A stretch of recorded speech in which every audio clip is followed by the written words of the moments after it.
If you've seen the pictures and or video, decisions were made. I apologize to no one. If you know, you know. If you don't, we'll talk about it a little bit later on. 604 Talk 107.3 FM, WBRP, mornings with Brian Haldane, off and running. Brian here with you, John LaBeouf producing. We are starting off with another warm start to your morning. In fact, we are right at 80 degrees 79 in downtown Baton Rouge. Busy show lined up for you today. Fat Thursday lineup coming your way as we've got, that's fat with a PH, by the way, because I'm from the 90s. We got a slew of guests coming by. We're giving away tickets to a great concert. Mike Strain's going to be in the house. Let's get rolling. Top stories and trending.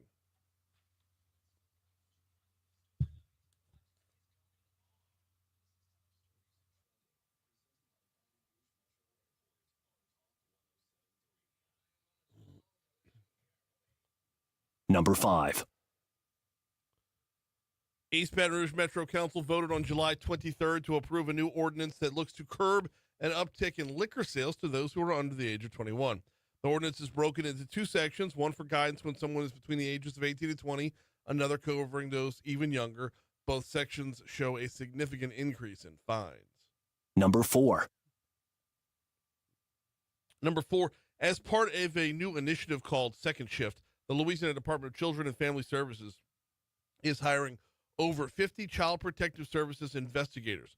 According to DCFS, the initiative advances the agency's capacity to respond to reports of child abuse and neglect on evenings, weekends, and holidays. Number 3. Starting September 1st, active and retired Baton Rouge Fire Department responders and fire service employees will be able to receive free cancer screening services in compliance with the new state law mandating cancer screenings for firefighters. Now, this comes after the East Baton Rouge Parish Metro Council approved a contract yesterday evening between the city, parish, and healthcare providers, which states that the total screening costs are not to exceed $395,000 annually. Number 2. 4 people were arrested in Livingston Parish, excuse me, after an investigation into cyber tips from the National Center for Missing and Exploited Children about pornography involving juveniles.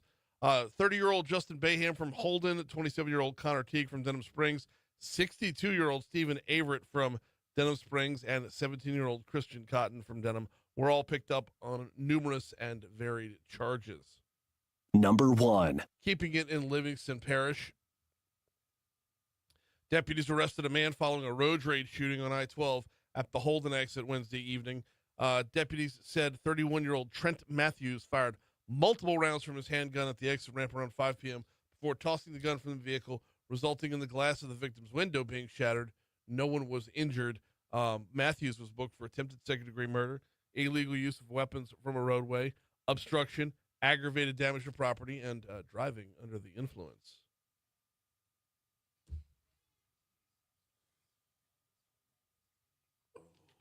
What you got, John? Well, yesterday, a federal appeals court affirmed a district court ruling that said President Donald Trump's executive order seeking to limit birthright citizenship is unconstitutional. We speculated about that. Yeah. I'm wondering if it's going to go any further. I think we might be where we're at on this one. It's another. It's like the Ten Commandments, the separation of church and state. It's another interesting discussion to have. It's another exercise in where our democracy, where our rights, are built from. Right. As birthright citizenship, I love the concept. What I don't love is the concept of people coming here just to give birth and now they're locked in. Yeah. That's if you break the law to create a citizen, they're still locked in. It's like, and I can't get away from that verbiage. But the idea that if you were born in America and you are somehow not an American citizen, that concept disgusts me. So it's such a weird. I know a lot of people don't like rehashing some old arguments, but knocking the dust off and taking a couple swings in the cage is a good thing, Yeah, for sure. Well, local news here. Vincent Canatella, the longtime owner of Coffee Call, died Tuesday. He was 91. 91 years old. Sad. WBRZ has a fantastic write-up on this guy's bio, on this guy's history. Way more than I knew about him for sure. Coffee Call, obviously a generational staple here in Baton Rouge. Yeah. Over the years, it's just kind of moved around as that shopping center. This was probably before you got here. That shopping center got revamped. 20 years ago or so? Okay, yeah. Oh yeah, it used to be completely different. Wow. Before the Walmart was there. Yeah. Before the Office Depot was there. It had like green awnings around it. Mansour's was up in there. It complete Great Wall. Oh God, remember the Great Wall? That shrimp toast, baby. It was amazing. But and of course Coffee Call. And just as everything moved around, Coffee Call never dropped off. Yeah. Never dropped off. So wow, yeah. Since '76, I believe. I did a little research here. Apparently, he also opened Baton Rouge's first Dunkin' Donut shop on Florida. Really? Yeah. Okay. Yep. Really cool stuff. And keeping it local, Baton Rouge has been named a top 10 finalist for the local palate's best culinary town in the South 2025. So I understand we need to go vote for this, right? Yeah. We're nominated, but we're not in it yet, right? Okay. Best culinary cities in the South, you said? Yes. Yep. Okay, so not just Louisiana, in the South. But if we could land top 10 there, that would be, because you think about some of the things we've got in the South, right? Oh. Obviously New Orleans is going to be number one. That should be a runaway, right? Yeah. That should be a runaway. But the fact that Baton Rouge is in the conversation, we talk about this a lot, right? Yeah. Baton Rouge is still trying to find its place. It's kind of in that right, in that middle, in that sweet spot. right. But if we can be a top 10 city, that's right, within that spot, it's a good. That's a good spot to start the conversation of who we are when we know where we are. Hey, but think about it. Miami, international city, right? Atlanta's a huge city. I don't know if they have a lot to offer as far as the palate's concerned. Memphis obviously is going to be in that number with the barbecue. Yep. But putting Baton Rouge up there, let's go. Yeah, for Let's sure. go. Nashville's got to be up there, of course. All right, I'm here for it. Let's see if we can't get some votes. What's the website again? Let's see the What website. was just read the sentence again. Oh, Baton Rouge named top 10 finalists for the local palate. Local palate. The local palate. All right. Yes, indeed. Yeah. All right, I got them right here. Yes, thelocalpalate.com, your guide to Southern food, drink, and culture. We can get in on this for sure. Oh, absolutely. Yeah. No reason why we. Their home base is in Charleston, South Carolina. What makes you? I'm thinking Charleston's going to make the cut here. What are you going to eat in Charleston? Whatever. All right, we're up at 612 at Talk 107.3 FM WBRP. I know I opened the show with a very vague tease. I will continue that vague tease and tell you to check out Talk 107.3's Facebook page. We had some fun last night, but I'm going to talk about that a little bit later on. Up next, though, we've got sports. Before we take our first break, need to remind you about the Louisiana Beef Industry Council bringing you Foodie Friday all summer long. I don't even know who we have tomorrow because we're combining Foodie Friday with Restaurant Week tomorrow. So whoever's coming in for Restaurant Week needs to celebrate beef the way that we do, or at least try to celebrate beef the way that we do. Restaurant Week's been going on all week long, and the number of fantastic outlets that we've talked to, that we've learned about, that we've experienced, 56 restaurants overall for Restaurant Week. And if I'm not mistaken, while being a sponsor of Foodie Friday, the Louisiana Beef Industry Council also sponsors Restaurant Week. So got that nice little tie in there as well. But we will be doing Foodie Friday tomorrow, as today is Thursday, not Friday. And it's always brought to you by, well, not always, but from Memorial Day to Labor Day, brought to you by the Louisiana Beef Industry Council, beef.it's.what's-for-dinner.com. Quick break. We'll talk. We're breaking sports up in half. We're going to talk Saints next. Oh, my word.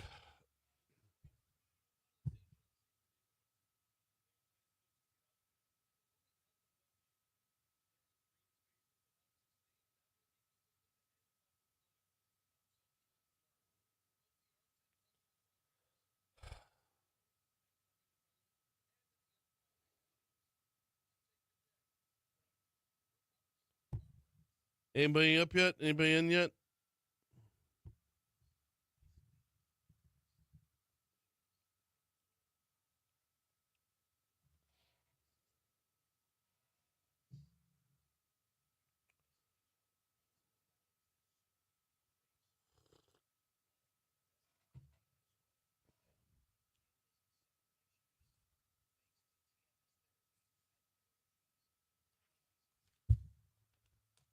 Oh, I had my Lou Diamond Phillips interview wrong. It's today, not yesterday.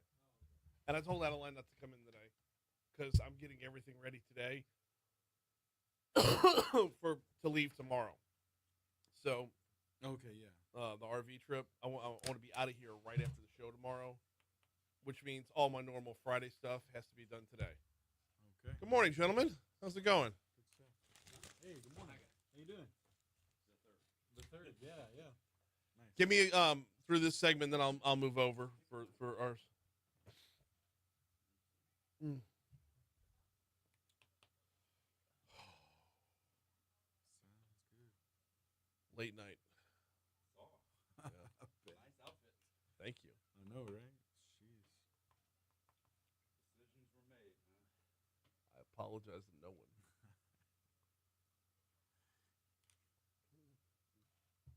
Talk 1073 posted the picture first, and the first comment was Gordy, and he just goes, "Oh my."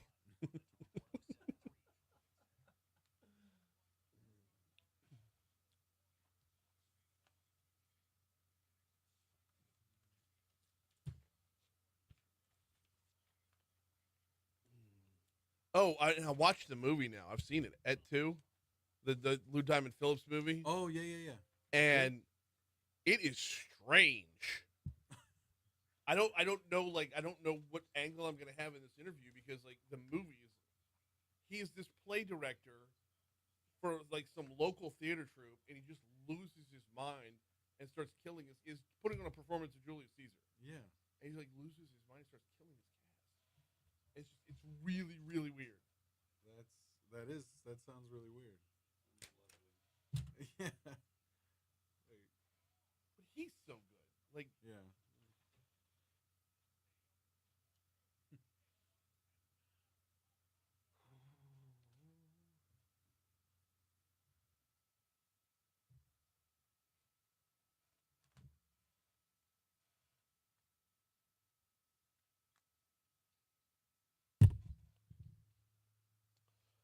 .617 Talk 1073 FM WBRP. It is sports time here on Mornings with Brian Haldane.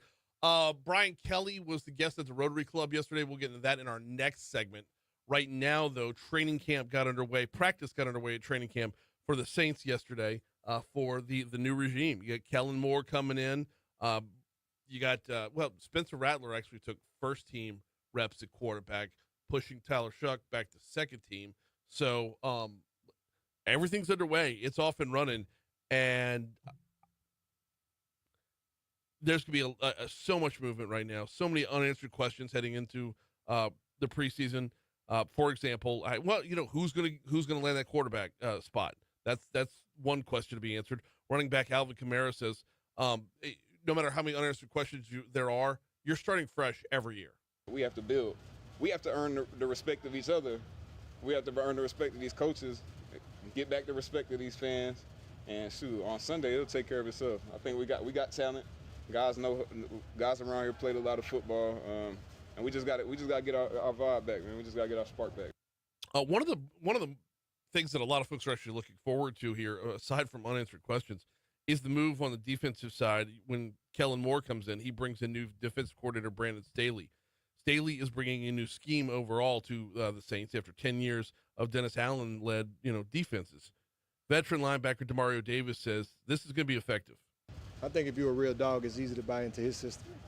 It don't take much.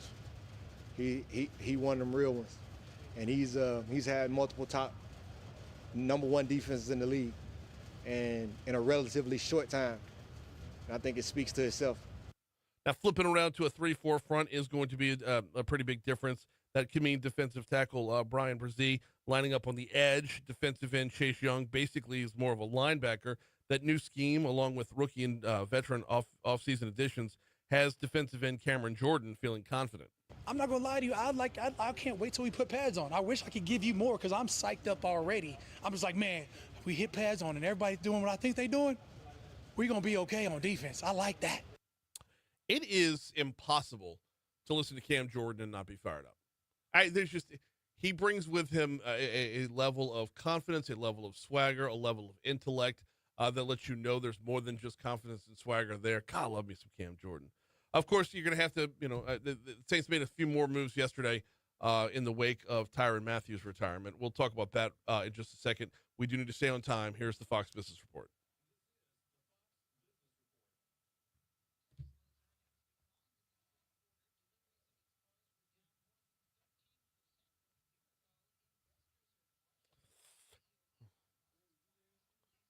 You what? Yeah. Yeah.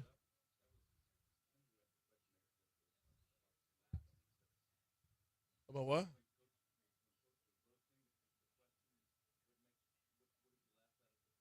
Oh, yeah, yeah. Okay. Yeah, nobody could hear what the question was. That was okay, cool. I was all the way on the other side of the room. So, and I would love to know what was going on with the damn audio, with the microphone. I mean, I was asking Verge about it. He's like, because Verge led things off. He's like, no clue, man.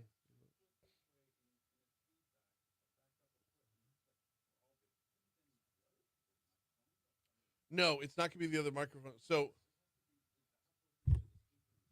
yes, but directionally as well. So, microphone sucks in, speaker spits out.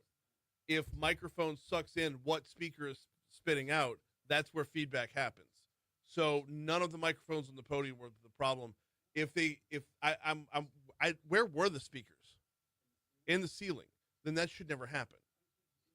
Unless they needed to turn, okay, sometimes audio techs mistake gain for volume.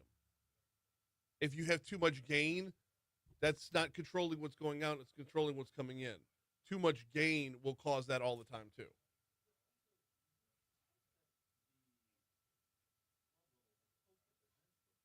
Set it and forget it, right? Yeah, I'm with you.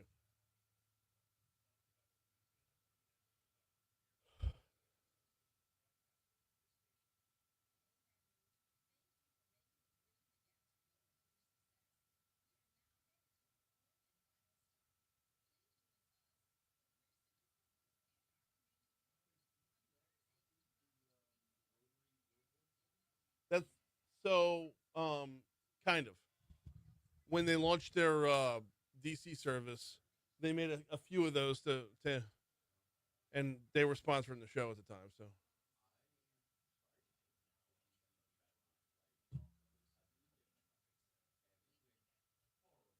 really, oh wait, this is me.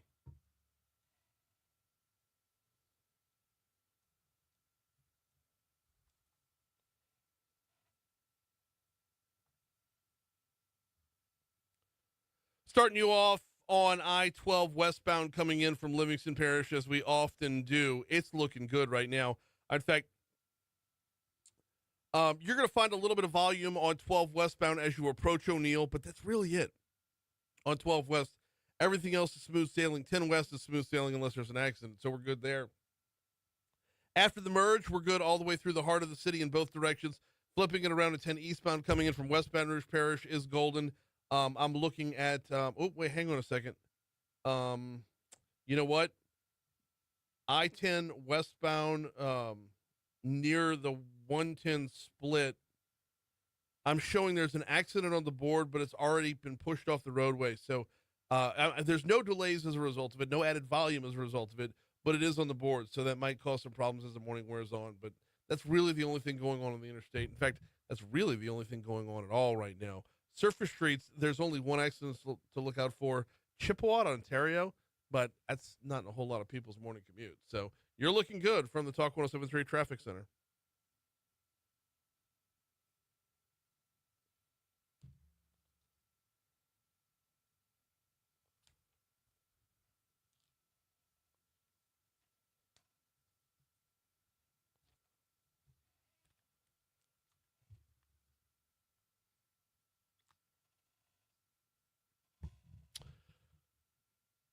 .624 Talk 107.3 FM, WBRP, mornings with Brian Haldane, rolling right along. Continuing where we were with sports, the Saints have agreed to a contract with free agent safety Julian Blackmon as a replacement for Tyrann Mathieu, who announced his retirement early in the week. Saints making a lot of additions, specifically on the defensive side of the football, to really shore things up as you have a young quarterback. You're either going to have a rookie quarterback or a second-year quarterback who has no wins under his belt just yet. Obviously, Jake Hayner is a third option there, but probably a long shot at this point. So Julian Blackmon, originally a third-round pick. He was one of the best safeties that was still on the board as available. Comes over from the Indianapolis Colts, if I'm not mistaken. So we'll see how he plugs in to replace Tyrann Mathieu, who, by the way, oh, man. Okay. As disappointing as the news was that Tyrann Mathieu was retiring, I got to tell you, it filled up my social media feeds with Tyrann Mathieu highlight videos, like OG Honey Badger videos. What an absolute menace on the field. Not just tackling people, but ripping the ball away. Dude would, like, strip sack everybody. And it was just terrorizing offenses and then terrorizing special teams as well. It was the last 2 days worth of Honey Badger videos and reminding me, remember how he got the nickname? That whole, well, I guess we can't get into it because they curse a lot in that one. But remember when that Honey Badger video was going around with the narration? Anyway, God, it's been kind of cool to celebrate Tyrann the last couple days since his retirement was announced. Okay, meanwhile, yesterday at the Rotary Club, LSU head coach Brian Kelly was the guest. I don't ever expect the head coach of a football team to break news when speaking to a local civic organization, and that was certainly the case yesterday. Not any real breaking news here. A lot of positivity, a lot of confidence. For the first time, let's not talk about anything else but 1-0 against Clemson. And look, we've got paw prints all over the apparatuses in the weight room. We are putting up Clemson videos every day. And I know in many ideas that could be too much, but not this time. Because our guys have a specific goal. It's attainable. It's a challenge, and they are driven individually to get that done. He also referred to Clemson Stadium as Death Valley Jr., which was nice, which was refreshing. Talked a lot about Garrett Nussmeier as a player and as a man. There's special players that you get in my career over 30-plus years of doing this. And, you know, Garrett Nussmeier is a pretty special guy. He's a quarterback, and quarterbacks are seen as these ego-driven guys. He's here for one reason, to win a national championship for LSU.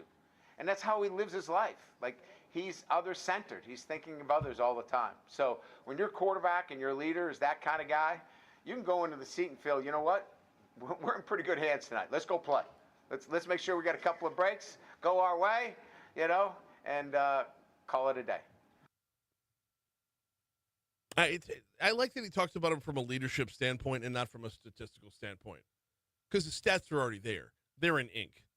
He's already got receipts from last year, and we know where he needs to make improvements or where he needed to make improvements, and we'll see come August 30th where those improvements play out. Now, you could have the best quarterback around if he's got no one to throw to, if he's got no other offensive weapons. What are we looking at? Well, Coach addressed that.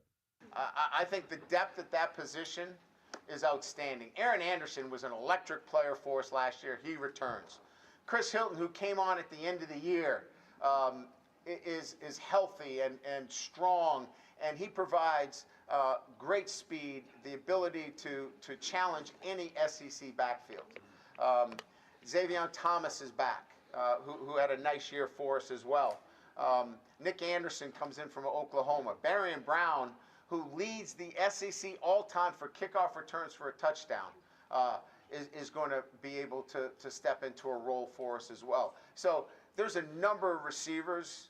The tight end position is Blake Sharp. He came in from Oklahoma, and he was their leading receiver at tight end, as well as Trey'Dez Green. So we think we have a lot of options there for Garrett.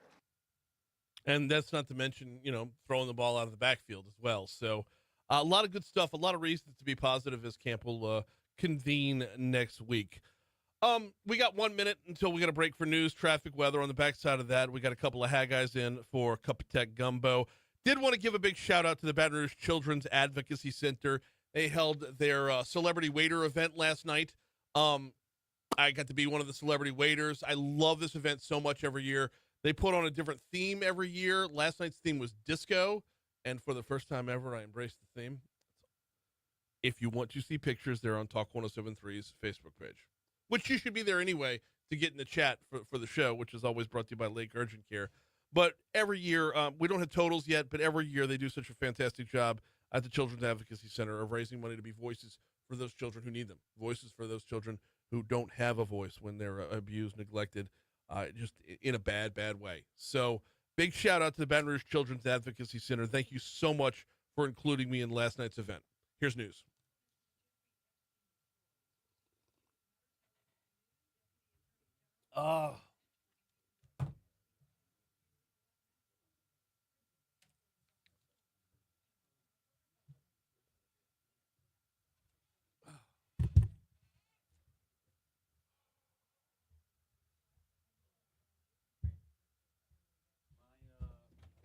My forecast for the year: Saints are terrible.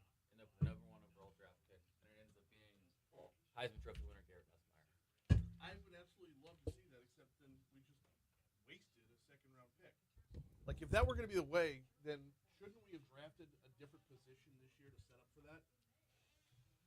You know, you take the swings where you can. Yeah. Oh, I think. I guess they must have thought that Rattler just couldn't have been it. That he just, why? Who gives a shit? I go over. Who cares? Oh yeah. Like, there's no difference between 0 and 17 and 3 and 14. And we weren't going to go 0 and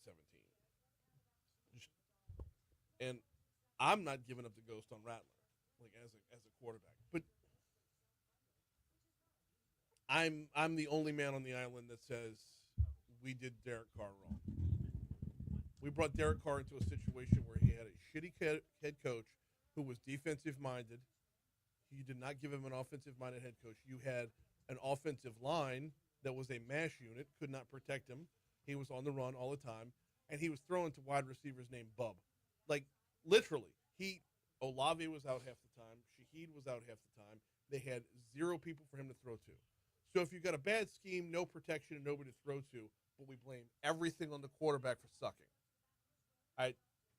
So that's, I don't know. I think we did him wrong. I think we did him wrong, and the expectations were also too high. Mhm. I think that in a properly expectations managed scenario, then I think that it definitely goes different. But yeah, it was a mess. You never want to be the guy that follows the legend, though. And he was the first time that we had a starting quarterback, a designated starting quarterback since Drew. And so everyone was going to compare him to Drew. I think we did Jameis wrong. Oh, I definitely agree with that one. He had, what was he, 6-1 and then got hurt, and then we just moved on. We bring in like Andy Dalton and shit. Like, The problem was it just began at Dennis Allen. yeah, We should never have hired Dennis Allen. right. I mean, he's a defensive coordinator. He proved that when at the Raiders, he was a defensive coordinator, not a head coach. Oh, and I think he went to the Bears. Is that where he's a defensive coordinator again somewhere? Yeah. He's gonna make some defense. And Great. he's going to be great. He's going to be great as a defensive coordinator.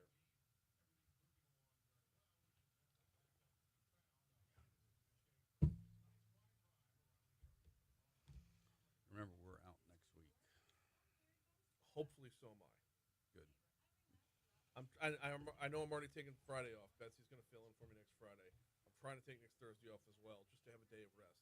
This vacation is not going to be a vacation. It's only 4 days. I mean, like, as soon as the show's over tomorrow, I leave. But I'll be back on Tuesday. And I got to produce content every day to meet the contract with LTA, and then and for Miller's RV is giving me an RV for 4 days. So Compared to what we're paying, the rent. Oh, yeah. All right. Well, what, you're about $300 a day? A little over, yeah. Yeah. Because we're doing it through our Share RV. Okay. ShareRV.com. But it's like Airbnb for RVs. Instead of going to rent one from instead of renting from Miller's, I'm renting Jim Miller's RV from him, kind of thing. Gotcha.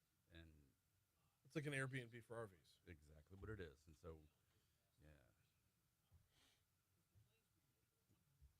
So looking forward to this trip. Damn it, we got to put your insurance in Yes. as soon as we get home. And I've never gotten behind the wheel of an RV before, so that's going to be a nerve-wracking experience in and of itself. So, as long as you take your time and anticipate turning much slower than your normal car, I mean, it's because now you're in a vehicle 2 to 3 times longer than your car, and Now, it's not one of those buses. even if It's- it's the it's- 24-footer, Yeah. I mean, the 28-footer, the Class C's, The Mini Winnie is what we're in. even that, it's still you're going to turn much slower. Everything just goes slower, and if you take that approach, you'll be fine. I mean, you can't make U-turns and things like that. Yeah, there's no, hey, y'all, watch this. I mean, we had an RV growing up, and we had a Winnebago. Used to go all over with it. And, Well, I mean, Winnebago is still one of the top names. oh, I know, but I mean, this was the big boxy ones. The new ones are at least a little more streamlined. Well, this one looks like it's like the cab of a truck. Yeah, So- that's a Class C, and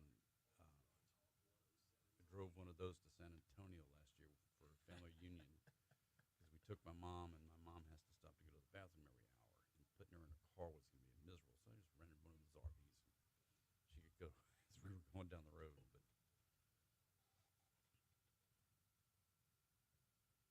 we're going to be in a 34-footer. It's a That's a house. Sailboat. Yeah. Fortunately, I know how to drive a sailboat.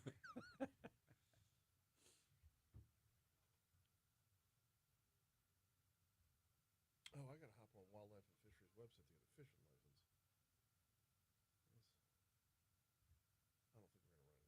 I don't think we're gonna run it. But we'll be in a state park for part of it. So Yeah, if you're in Interstate Park, if you're gonna throw the line, just get the $20 license. yeah. Oh, and by the way, we will definitely need to change the introduction because I am no longer with General Kinetics now. Yeah. So that's official now.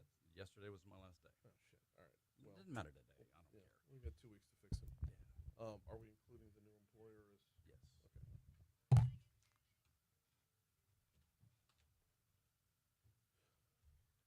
That's the song all day tomorrow, man. That is all day tomorrow. I just got to get through this, and then it's out. Then I'm out. David St. Remain's gonna be filling in for me on Monday when I hit the road for Brian's Big Adventure. Oh, I'm praying this is not going to be a comedy of errors for a number of reasons. Number one, the folks at Miller's RV are trusting me with a big old vehicle, and number two, the Louisiana Travel Association. I don't think they want to see campfires going awry. It's not. That's not what they're buying in on. So As long as you're not the Griswolds. okay. So I don't mind being Clark Griswold. I don't want to be Cousin Eddie. Okay. There's Clark Griswold's all about his family, and I'm all about my family. That's fine. He's a little goofy from time to time, but I definitely don't want to be standing there in a robe. No. I'm not painting the visual because I've created enough visuals over the last 24 hours. Cup of Ted Gumbo, let's go.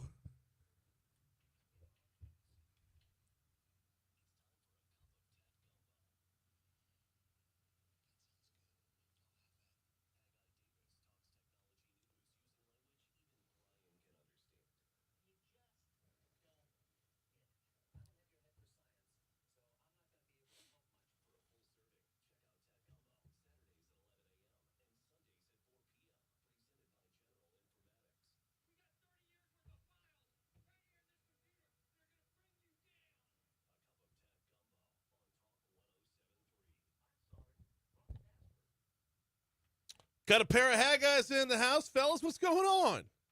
Doing great today.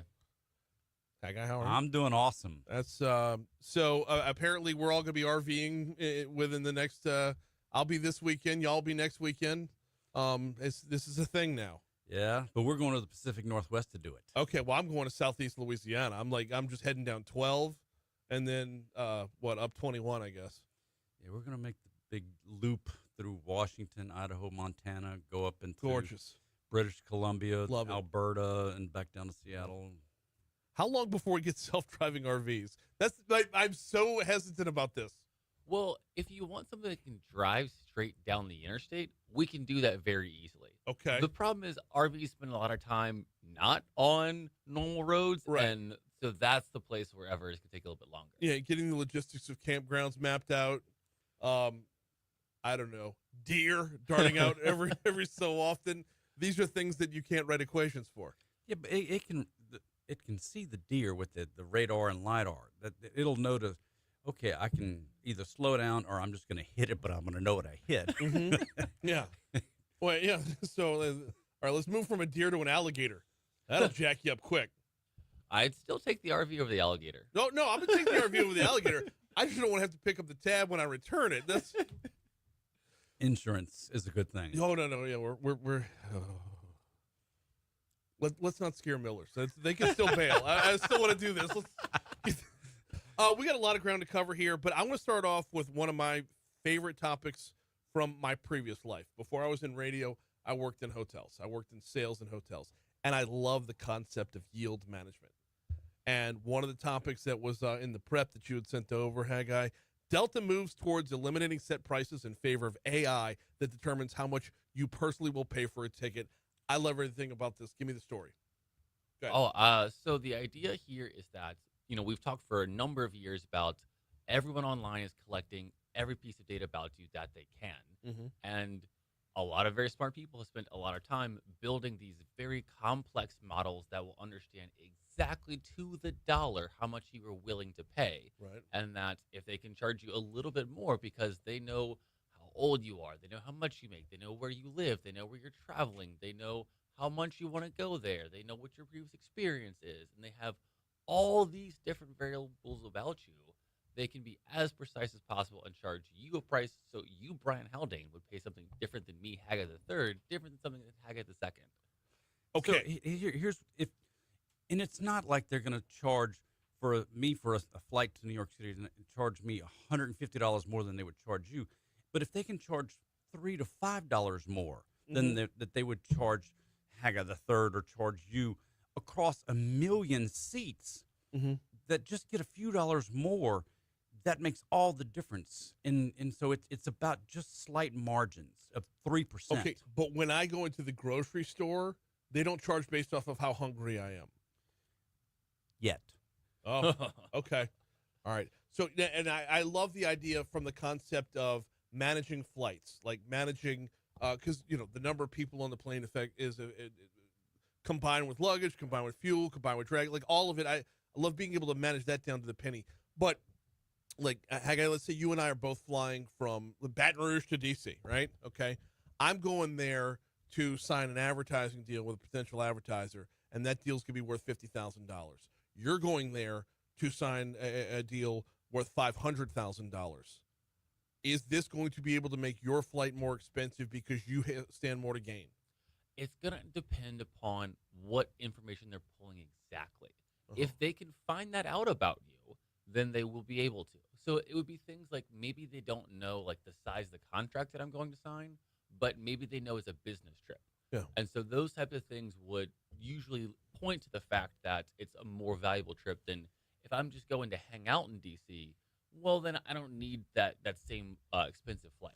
If it's looking and reading your inbox, if it's Microsoft's Copilot, which knows everything about what's going on inside of your Office 365 account. Or Gmail. Or Gmail, if it's Google Gemini tied back to your accounts. And it sees that you're traveling for business as opposed, so Haggai's just jumping on that flight to D.C. to connect to go on to New York City. He's just going home. You're going for business. Right. So maybe it now charges 3% less because he's just trying to go home. You're going to make money. Okay, I don't know why that's not gouging. Well, even incrementally, even if it's $5 more, you're still gouging $5 more because, like, if it looks at my my calendar inside my Outlook, right? Right. If it pulls data from my Outlook and says he's got a flight that leaves at 7:15 in the morning, which the direct flight from BTR to DC leaves at 7:15 in the morning. He's got a 1 p.m. meeting. He can't take a later flight. he is forced to take this flight so I can jack the rate up. Colloquially, it is gouging. Okay. But, I mean, good luck proving that. Good luck getting some sort of legal relief. That's gonna be a hard sell. To me, I like if you're Delta, and it's Delta that's doing this, right? Correct. If you're Delta, that's that. If I'm everyone Delta is from every one of Delta's competitors, I'm. Have you gone online to price airline flights lately? Yeah. If you hit refresh, Yeah. you get a different price every time you refresh. So Yeah. those prices are already flexible and changing. Well, yes, they are flexible, but they're not based off of how desperate someone is. Correct. So It's- we've been programmed already to accept that prices are going to fluctuate, and because if you open up multiple browsers and go to delta.com and look for that same flight, you're going to get 3 different prices based upon the randomness that hits when you pull up that flight. So the prices are already fluctuating, Mhm. but now if they can control the fluctuation, and that's what they're trying to do here, is just be a little higher up. They can grab a little more margin and not have that fluctuation going down as much. That's what they're trying to do here. I would think of it almost like a recommendation algorithm that your Netflix knows you. Your Netflix knows exactly what shows to present to you in order to get you to watch it. Right, but they're not charging me more for Ozark than they are for Sharknado. You're very correct, but that is the same type of idea about they are collecting data about you. They're trying to find out everything about you and trying to build some mathematical model. No, you're leaving one part out though. You're leaving and use it against you. Yes. That's the part that I can't get past. I love all the other aspects of this, but and use it against you is that's a difficult one to swallow. Welcome to corporate America. Okay, so how long is it before? Oh, you know what? Let's stay on time. Quick break. Cup of Tech Gumbo continues next. We got Haggai the second, Haggai the third, and with us back after this. Okay, now let's say Delta adopts this. Okay, and I take my flight to DC. All right, I've already booked my hotel room. What's to stop a hotel from saying when you walk up to the front desk, we're going to have a $10 surcharge, just because you're already here and you're stuck now? Well, if you prepaid or have a Yeah, confirmation, prepaid, but that's for the rate for the room. This is a surcharge because you're here now. Like or, this is, or you get a confirmation for a rental car and you get there and they lied, they don't have any cars. that trip from DC and So they canceled the flights once they'd already gotten to DC at 1 a.m. on Saturday. So I needed to be back in Baton Rouge. I end up booking the flight to Jackson because all the flights. you went to Dallas first, DC to Dallas, Dallas to Jackson. oh god, and then you drove in from Jackson? Or? Yes. Okay. And so at 2 a.m, sitting on the airport floor in DCA, I booked a car in Hertz to drive from Jackson down to Baton Rouge. Well, I get to Jackson and I go up to the Hertz desk and I say, "Hey, look, here's my last name, here's my confirmation number, here's the car, model that I rented, here's the price you quoted me." Mhm. And the lady said, "Oh, we don't have any cars here." And I said, "Ma'am, here's my last name, here's the confirmation number, here's the car model, here's the price you quoted me." She said, "Oh no, we don't have any cars." And I said, "What do you mean?" I said, "I have the confirmation number." This is here." the Seinfeld episode. And she said, "Oh no, sometimes it just does that." And they just didn't have anything that they could rent me. And so I went over, to Avis next door and got a car from there. And that was its own comedy of errors. But yeah, I was just shocked that having a confirmation number didn't actually confirm anything. That's the Seinfeld episode. You know how to take the reservation, you just don't know how to keep the reservation, which is the most important part of the reservation. And yeah, it's now, in all honesty, Herc should have paid for your car from Avis. Oh, Like, sure. Yeah, but that's when I worked at Comfort Inn. If we overbooked and we had to walk a guest next door to La Quinta, we picked up the tab at La Quinta, because we effed up. Like, that's admitting we effed up. I got the impression this wasn't a one-off thing, but more just baked into their system that Yes. reservations don't actually mean anything in general in their system. Well, because normally they have enough buffer to where people won't show. But if you run into the day where everybody shows up, that's where you get. Yeah, it was. I was slack-jawed. I was exhausted because I slept maybe 2 hours on the floor of the DCA airport. But I was, 2 o'clock. God, it's a rough airport too. And DCA is Reagan, right? Yeah. Yeah. they had boarded twice and unboarded, and it was weather in the area, and then it became mechanical, and then it just got more and more stupid as the day went along or the night went along. And it was the direct DC to Baton Rouge flight that was original. It was Yeah. New York to DC, DC to Baton Rouge. Okay. And so I was in the DC airport, and then But like DC straight to Baton Rouge. Yes, it Yeah. was that flight. It was Right. that flight. Yeah. right. Come And back it was originally about 6 o'clock was the original, or 8 o'clock. okay. Well, that was already late. Yeah. And then, oh yeah, yeah. So 2 in the morning they canceled it, and then I took the 6 a.m. flight to Dallas and the 10 a.m. flight back to Jackson. And on the 8 p.m. flight from DC back to Baton Rouge, Senator Cassidy was supposed to be on that flight. So Okay. he was doing a good job of oh, I'm gonna fix it. I'm gonna go talk to him and hamming it up for the crowd. Why make that promise? You can't deliver on that promise. I think That's a bad move on. I think everyone knew he was joking. Okay. Yeah. Yeah. I've flown that numerous times. And it's not any better on the southwest end. That airport is just. So it was funny because the later it went, he's telling me, okay, we're at 10 o'clock in Baton Rouge time. Yeah, we've deplaned, and they're telling us maybe we can get back on the plane for around 11. Well, I know the Baton Rouge airport closes. They roll up the runway and shut down at midnight. They got nobody to the ground crew to landing you. Kerry has come home later than that. So I think they've made some adaptations. Then that means they're paying overtime to the ground crew. Yeah, but I know that I've picked Kerry up after midnight before, coming back from mission trip in Albuquerque. Right. But at 11 o'clock, that means it's 2:30 before it lands here. They weren't going to stay in that airport until 2:30 to wait on a flight. No, I'm just saying this was after midnight. that Yeah. she got back. If it was around midnight, 12, Yeah. 12:30, sure. But I knew at 2, at 11 o'clock, they weren't going to be open at 2:30 to open to land a plane. Cup of Tech Gumbo rolling along as part of Mornings with Brian Haldane. We got a pair of Haggai's in the house, and we got a couple more minutes here. Let's stick with it. Before we move over to a different topic, I do want to ask what the government has had to say about this AI for demand topic. Because it's still so new, my guess is there hasn't been any official comment yet for the government. The Trump administration in general does take a more laissez-faire approach to these types of things, so I would not expect them to take a hard line for or against this.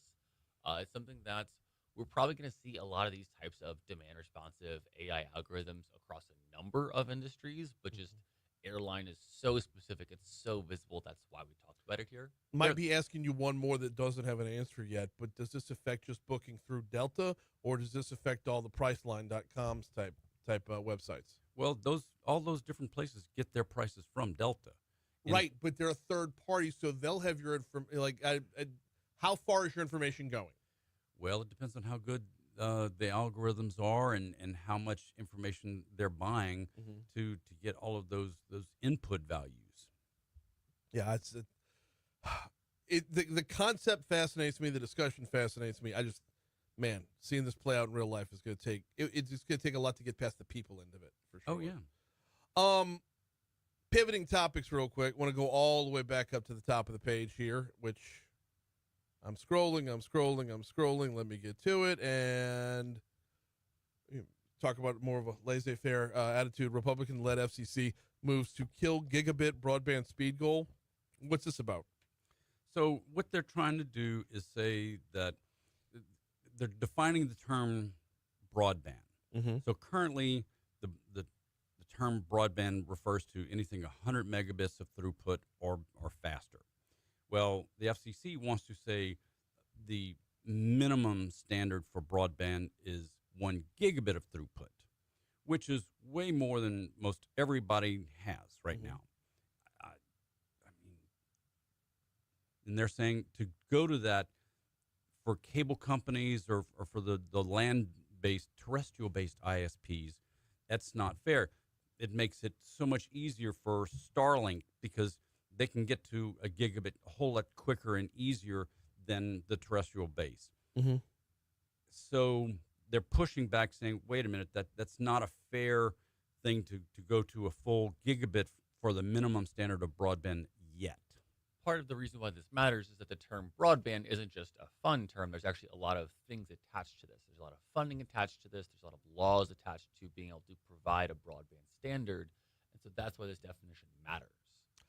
I didn't know broadband was based off of a standard. I thought broadband was based off of just the No, it definitely Okay. is. It is a defined standard. Okay. And it's a loose term that everyone throws around. Yeah. But when you're talking about internet speeds, minimum standards from the FCC sets, then it does matter.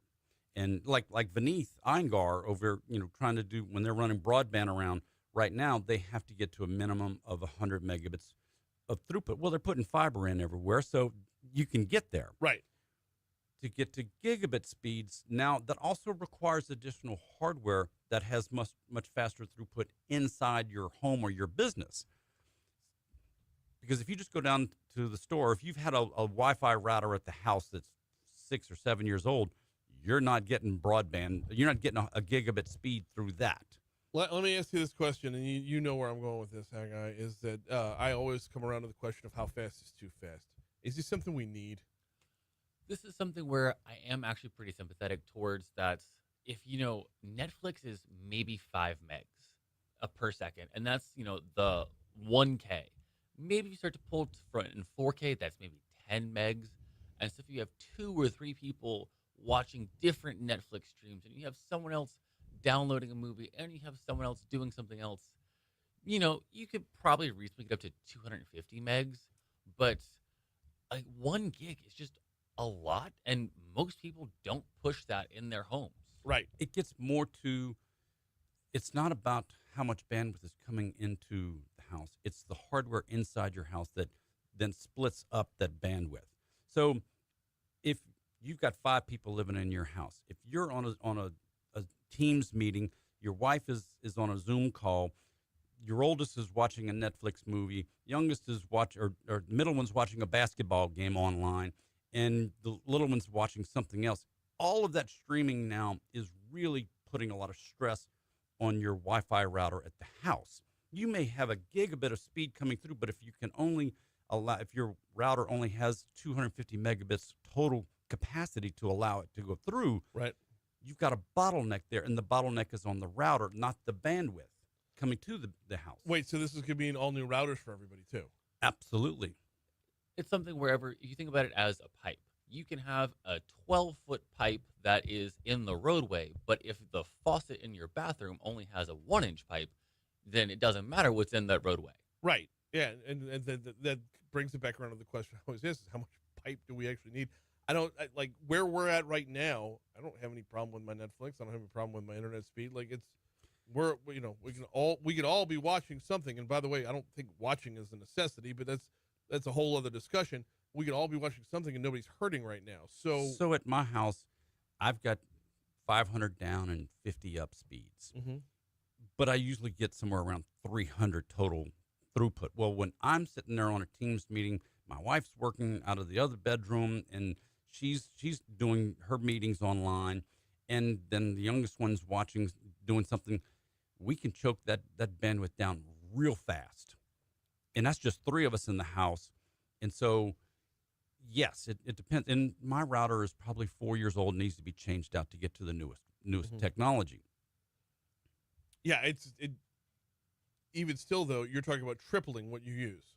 Absolutely. That's a lot. All right, Saturday at 11, Sunday at 4, and of course, anywhere you get your podcast on demand, you get a full serving of Tech Gumbo. Haggai, thank y'all so much. Thanks, Brian. Glad to be here. We got news, traffic, and weather coming your way. Hour 2 is going to be heading your way. All right, after that, don't forget the Louisiana Business Weekly podcast, your source for the latest in Louisiana's business landscape. You can check that out at talk1073.com as well. Yeah, I'm the host, but it's definitely not my show. A new episode, actually, I believe, dropping today. It was supposed to drop yesterday. New episode dropping today with the W Group as we talk a little real estate. All right, heads up 7 o'clock. Hour 2 is next.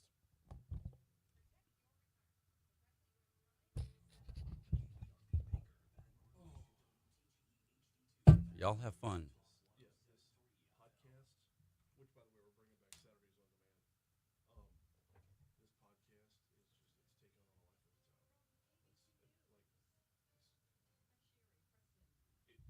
I'm gonna need like an assistant. Make sure I'm managing everything the right way. So,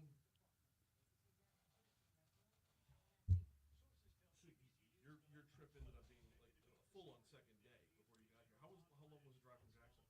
That one actually wasn't bad by itself. It was only about 3 hours. Okay. The problem was is that they gave me an EV, and I can drive an EV. An EV is still a car, but they didn't tell me what the pricing structure to refuel it was. And so, I picked it up at 85% in Jackson, got back to Baton Rouge, it was about 15%. And I was like, okay, like, do I need to look for a charger to, get it topped up? Because I don't, I'm used to a normal rental car wherever you have to, fill it back up in gas. But it wasn't a Tesla, it was a Hyundai. And so I, was sitting there Googling, okay, where are the EV chargers in Baton Rouge? And then we show up at the one in front of the Albertsons on Airline, but Yep. that's a Tesla charging station and it's a different port. And They're not universal charging ports. Mm-mm. Most of the EVs.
Got thrown off having both of them in here. Good morning, Christy.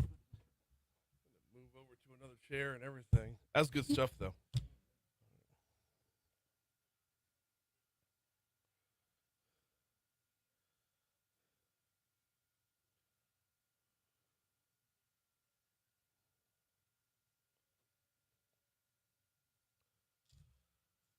7:05 Talk 107.3 FM WBRP. Hour 2 of Mornings with Brian Haldane coming your way right now. Brian here with you. John LaBeouf producing. We are starting off your second hour. I believe holding at 79 degrees in downtown Baton Rouge. Yep, we sure are holding at 79 degrees. Although you heard the forecast right there from EKC. Not gonna stay at that temperature to be sure. Coming up this hour, we got Metro Councilwoman Jenn Racca in our next segment. A lot went down at last night's meeting. We'll recap as much of it as we can. We got Crimestoppers coming your way. The folks from iCare are going to be in for Crimestoppers, but we've also got Ned Fasullo coming in because next Saturday, Ned and his orchestra are going to be performing a great show with the hits of Bobby Darin, and we're going to give away some tickets before it's all said and done. So busy hour this hour. Let's go ahead and start off with top stories and trending.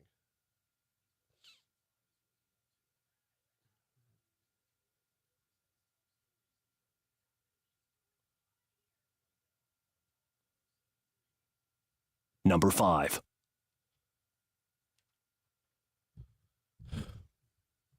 Sorry, grabbed the wrong page. 1 second, please. Here we go. East Baton Rouge Metro Council voted yesterday to approve a new ordinance that looks to curb an uptick in liquor sales to those under the age of 21. It's broken into 2 sections, one for when someone breaks the law 18 to 20 years old, the other for younger than that. Both sections show a significant increase in fines. Number 4. As part of a new initiative called Second Shift, the Department of Children and Family Services is hiring over 50 Child Protective Services investigators. According to DCFS, the initiative advances the agency's capacity to respond to reports of child abuse and neglect on evenings, weekends, and holidays. Number 3. 2 brothers and a juvenile they claim is their younger sibling accused in a drive-by shooting were arrested by BRPD earlier this week.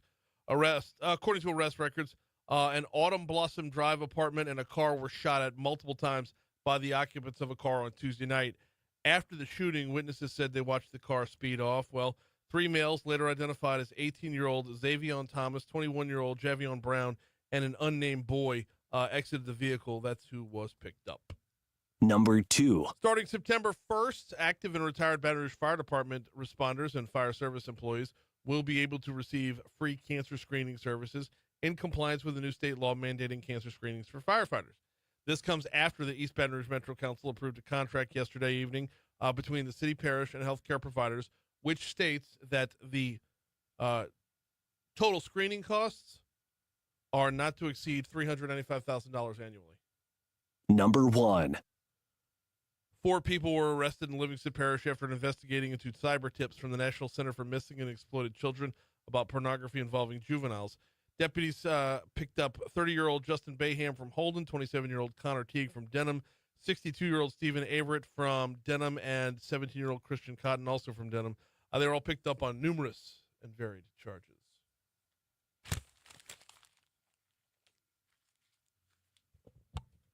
What you got, John?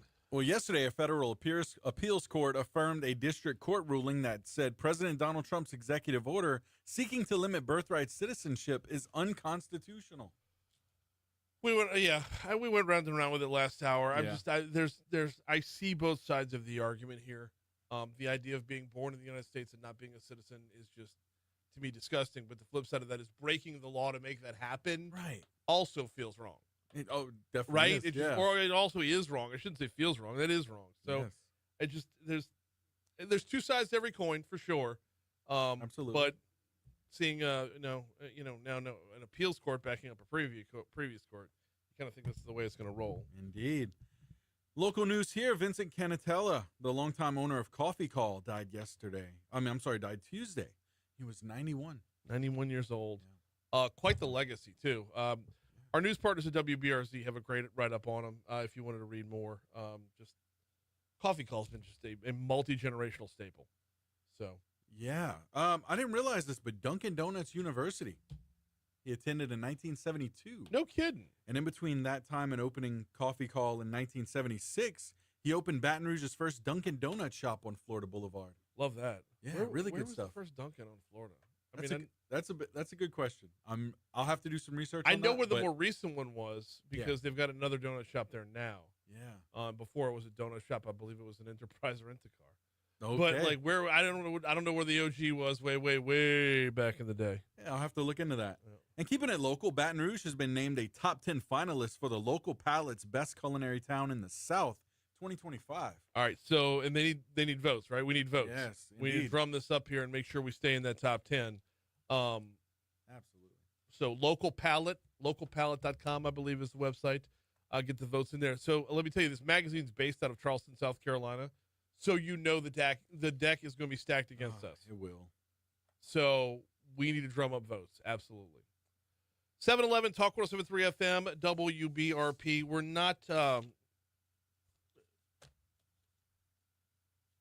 not far away from Metro Councilwoman Jenn Racca, slated to join us in our next segment. Don't forget next hour, Ag Commissioner Mike Strain. Before we take our first break of the hour, I want to remind you about the folks at Landmark Bank. LandmarkBankLA.com is the website, LandmarkBankLA.com. You'll find Landmark Bank in the surrounding areas because they are a community bank. So you're not gonna find them with the headquarters in Midtown Manhattan. No, they're here. They're local, and they have been for over 100 years. Great thing about them is that not only, when you have Landmark Bank, you don't just have a bank, you have a banker. But more to the point, when you have a banker and you have the power of Landmark Bank behind you, you're not losing out on any of the fintech that's offered out there. You're not losing out on any of the services that are offered out there. Whether you're talking about, your personal banking, your business banking, on either side, whether you're talking about borrowing, they've got you covered there. So many different resources available. Check them out at landmarkbankla.com.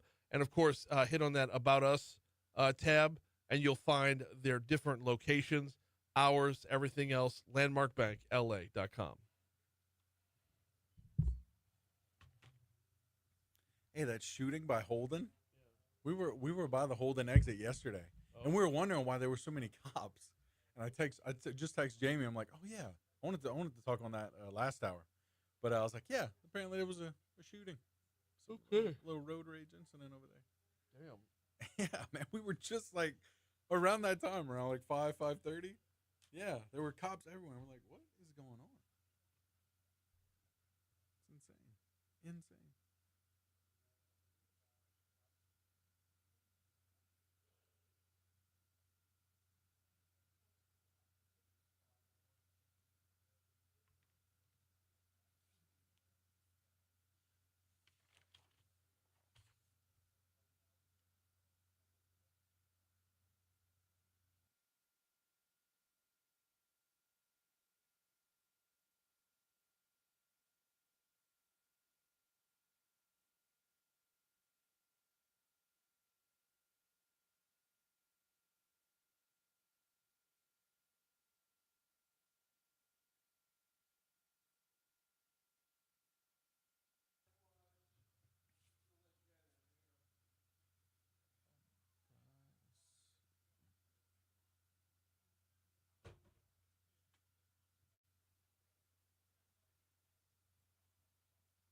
Oh, we're back in already? We're running early. That's very rarely the case. Nah, you're good. 7:14 to Talk 107.3 FM, WBRP. Mornings with Brian Haldane, rolling right along. It has been a minute since we've caught up with Jenn Racca from the Metro Council, and she's in right now. How are you? Great. Melting everywhere we go. Happy July. Yeah, I know. And what's worse is that August is next. Oh, So, yeah. So, good times ahead. Yeah. Every year as the legislative session nears, I tell myself and I tell the audience, and I make this promise, I'm not going to dial out on the Metro Council during the legislative session. And every year, I end up dialing out on the Metro Council because so much is jam-packed in such a short period of time. It's impossible to keep up with, but it's really impossible to keep up with everything else. Like, y'all don't have a session. Y'all are there all the time. Yeah. Every other week. Boom, boom, boom. There's no Metro Council session. We're really hard workers. I know. Year round. I know. It's definitely not a part-time job as it's sold. But that being said, now the session is more than a month removed. It's time to get caught up. What's the latest? So we've had so much fun. We've had some big news coming. We've been digging and working hard to try to find money because that is the theme this year. Where's the money? How can we find some money? We're running out of money. Like, everything is focused around how do we continue to support the city and move forward. Also with what are the efficiencies that we can make to make the city move more efficiently and provide services to our constituents and to continue our services to our constituents. So it's been a lot of hard work, lots of boots on the ground, lots of moving parts. So obviously Thrive is the big piece that we have that we're rolling out. Oh yeah. And trying to communicate with folks. I think you'll see a lot of council members reaching out to HOAs, HOA presidents. If you're an HOA president, you're riding your car this morning, reach out to your council member to have these discussions. If they're not receptive to those discussions, please reach out to the mayor's office, Lon Vickner with the mayor's office. We want to have these discussions, and we're not trying to sell you on anything. We're just trying to talk you through what the impact of Thrive is, should it pass, shouldn't pass. Just educate the public so they have a very good understanding of what's going to be on the ballot. If I can completely oversimplify Thrive, where we're at right now is money that comes in from the tax base has to go to certain places, which locks it down. Correct. Which means that as a taxpayer, I essentially have to pay more, because if one fund is empty and another fund is flush, I can't reach into the flush fund to fill up the empty one. That's correct. Okay. With Thrive, you can we share and share alike. I mean, with Thrive, there is a little bit more flexibility. They're not complete autonomy, not complete flexibility, but a little more flexibility there from the library, from mosquito abatement, from the Council on Aging, to say this money that was dedicated to us, we're taking a chunk off the top and pushing it back into the big pool. Correct. Okay. And voluntarily. Yeah. And it's just, you see it on the ballot, it's a rededication of taxes. So it's moving those taxes over so we can utilize them. No one's being defunded. Everyone, moves business as usual. It's just allowing some of those excess dollars that have been stored to be able to be moved into the city parish budget. And the hardest part about this, and we're going to have the mayor on Tuesday in the 7 o'clock hour to talk about it a little bit further, but one of the hardest parts about this is making sure voters know when they step into the polls that they're not voting for a new tax. Correct. They're actually voting to just move current tax dollars around a little more freely. Yep. So when people say, hey, we want change, we're asking for change, but the power is in your hands. Right. The people have the power to decide what change is going to look like after November. Let's talk efficiencies. For sure, yes. So anything new on that front? Yes, so excited. So we had an insurance consultant come in. It's some new guys from Hub that came in last night. I've been working very closely with them. That's when I'm not practicing law. Insurance is my other side gig. So I did it for 7 years, and I find it very, very fascinating. So these guys came in. They're the best of the best. They looked at our health insurance plan, and we have approximately $80 million to spend. Typically, when you have business owners, they'll tell you one of the biggest budget line items is the health insurance item. That is so true for the city parish. What we learned late last December, November, December, was that we overspend on benefits. We overspend on, and I think you and I talked about that, on retirement. They called our system antiquated and broken. We overspend on benefits. But what we learned, this is the most important piece, what we learned last night is there are tens of millions of dollars of savings. And those savings can occur with little to no impact on our employees. And that is the summary that I know I don't have time to get into a insurance discussion, but that those dollars can be saved. And look, I've talked about this. That's how I kind of got on the council. I answered an RFP for insurance benefits over 6 years ago, and no one would listen to me. No one would listen to me. I'm like, hey guys, and look, another firm got hired. They were great. They tried to have the same conversations, but they didn't have the push and they didn't have a relationship with the council. These guys came in. I'm like, new administration, brand new day. We're going to talk about this. We need the money. So I started the ball rolling. I started having communication with our insurance consultants. They said, hey, this can be done and we can do this. And so the first piece was $8.3 million of savings, and that's a solid $8.3 million. Then they said there's some other things that we can do, and this is somewhere. I'm sorry. Are we overspending by $8.3 million? Like, so explain to me how this happens in the first place. It's complex. So you have a health insurance benefit program that serves approximately 4,000 employees and 2,000 retirees. Okay. In 2013, there was a glitch with the retirees, so they overcorrected and overcompensated the retiree plan to make up for that glitch. Since then, we have never addressed that glitch and how to resolve that issue. And one thing that can be done is you take your retiree population, only the retirees that are 65 and older, and you put them on an Advantage plan. That is a Medicare Advantage plan. So what that means is that plan is supplemented by the government. So instead of being a self-funded plan, a hybrid self-funded plan like we are, where we, the city, where we pay, let's say you have retirees that have a $300 premium, but if they go over on their claims and exceed their amount of claims, then that number can fluctuate. The Medicare Advantage plan says you pay $300 or $350 in premium for this employee, and it never goes over. And look, people get scared. They're like, oh my gosh, Medicare. I don't want to hear it. It doesn't cover the things that we need it to cover. I have A, B, C, D, whatever, E, F, G, Medicare coverage. But what I would ask them to do is go talk to somebody from LSU that's retired.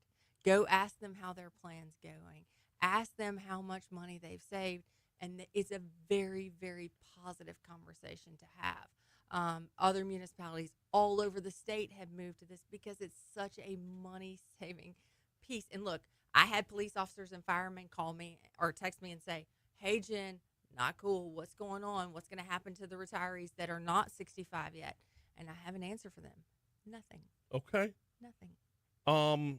Tens of millions of dollars of savings. Yep. How retroactive is this? It's not.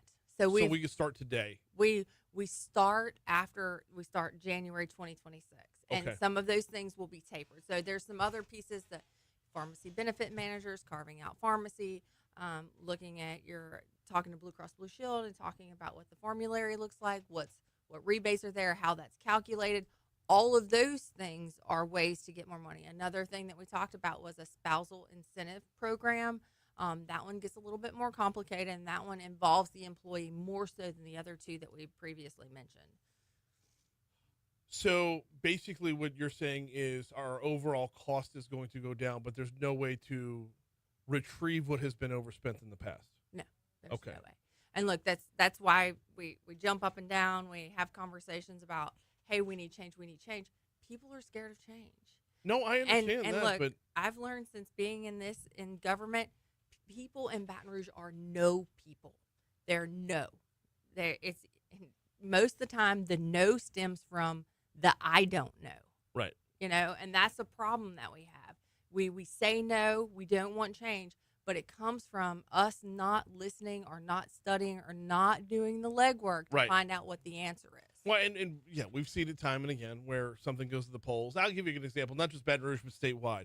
We had Constitutional Amendment number 2, which everybody knew going in was going to do so many good things for us. But if you found one bad thing along the way, that one bad thing was going to outweigh all the good. For sure. So it's a no vote. And you run with it. You post it on social media. You get your team, your wolf pack in, and you're like, we're all no people now. Right. And then, and if anything on the ballot is more than a paragraph long, eyes glaze over, and it's a no vote.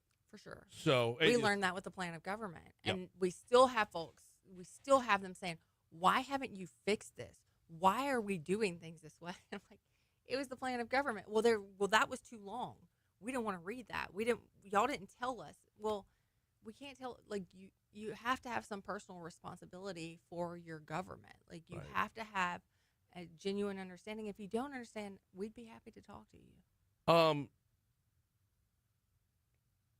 Is this guaranteed? Is this a go, or does this have to be approved by somebody else? We will probably have an emergency meeting. Mhm.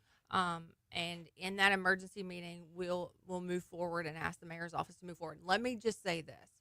So after all the no's, after the no's for the past 5 years or the, hey, we're not ready, I called the mayor after meeting with the consultant and finding out this information, and he was in D.C., so my call wasn't immediately taken.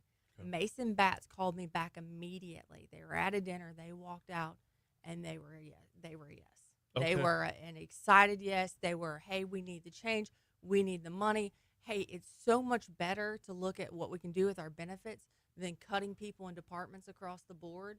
This helps. This is exciting. Thank you. So I have to say, just having that open mind and listening and understanding and educating themselves on what that piece looked like has been tremendous, and it will help the people. You mentioned tens of millions of dollars. You mentioned $8.3 million. Do we have a definitive number yet? Is there a way to know that without knowing what the payroll is going to be, or how many people are on the payroll? Basically, it depends on how the plan is structured and what the movement looks like, and the education piece that we have to do to the retirees. Okay. And we have to get that education piece out. We have to help them understand. Usually there's a lot of animosity that comes from retirees whenever things change. Oh, yeah. So what we have to do is make sure that they know what's happening and they know how it's happening. And once that movement goes, I think at a minimum they had estimated 8.3, and the range was probably closer to 15 million in total, all in $19 million. And that original glitch gone. Gone. Right.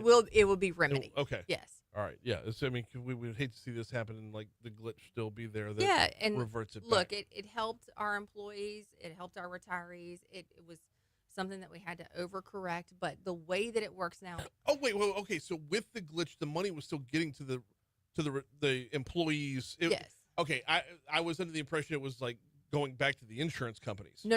It was. Okay. Yes. Okay. Let's be clear. So the way that it worked was with the glitch in 2013. They had to overcompensate the employees. So you had retirees that are on a self-funded plan that had 100% of their premium and 100% of their copays paid. Okay. So. Okay. That makes a heck of a lot more sense. It's actually a lot more reassuring to know that at least the money's in the hands of the people. For sure. And not just, some random account or rounded down like I'm Office glad Space. you asked that. Yeah, I don't want to leave that lingering. We got about 3 minutes left. Anything else go down last night? Yeah, so Anthony Kinney and Dwight Hudson passed an ordinance that restricts underage drinking. That was this great. One. That one It really steps up fines if you're under the age of 18. Yes, it does. But we did tinker with that a little bit because in the night we just recently had a legislative item passed that impacted DWIs across the entire state of Louisiana, where they increased fines. So they removed DWIs essentially from city courts like Zachary and moved them to the 19th JDC, which also takes a substantial amount of funding for those little small city courts. So we tinkered down some of those fees last night. That was so we could keep things in city court because, again, we're trying to save as much revenue for the city parish and have it where it needs to be. So they passed that. It went off. I think it'll be a great ordinance. Tell me if I read the story wrong, but as more fines are more violations are incurred, more fines increase. I didn't read anything about shutdowns here. So there were some discussions about suspension of licenses, and so that is incorporated, and they discussed that a lot last night. So Okay. I don't want to steal their thunder. I'll let them come and talk about that piece because they did a good job of drafting that. In the meanwhile, great to get you back in. Thank you. It's so nice to be here. Going to be picking on you a lot more, bothering you a lot more. Yeah. Especially there's so much that's in flux right now. heading into. I mean, we're already looking ahead to next year. For sure. So, and what what can we do to get right? I think we have some big discussions that I'd love to come back and talk to you about. I need to talk to you more about Thrive, and I think we have to have the discussion, the tough discussion that nobody wants to hear, but everybody needs to understand: funding of constitutional offices, which has been something that I've been talking about since last year. So Let's go. we've got to talk about what those constitutional offices do for our parish, how they fight crime, and what the impact looks like if they're not properly funded. Well, the door is always open, but not right now though, because we got to get the news. Jenn That's Racca, fine. I gotta go work. Thank you, guys. so much. We'll talk to you soon. Here's news. Kill Mike's.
737, Talk 107.3 FM, WBRP, mornings with Brian Haldane, rolling right along. It is time, as we do every Thursday, it's time for Crime Stoppers. Let's go.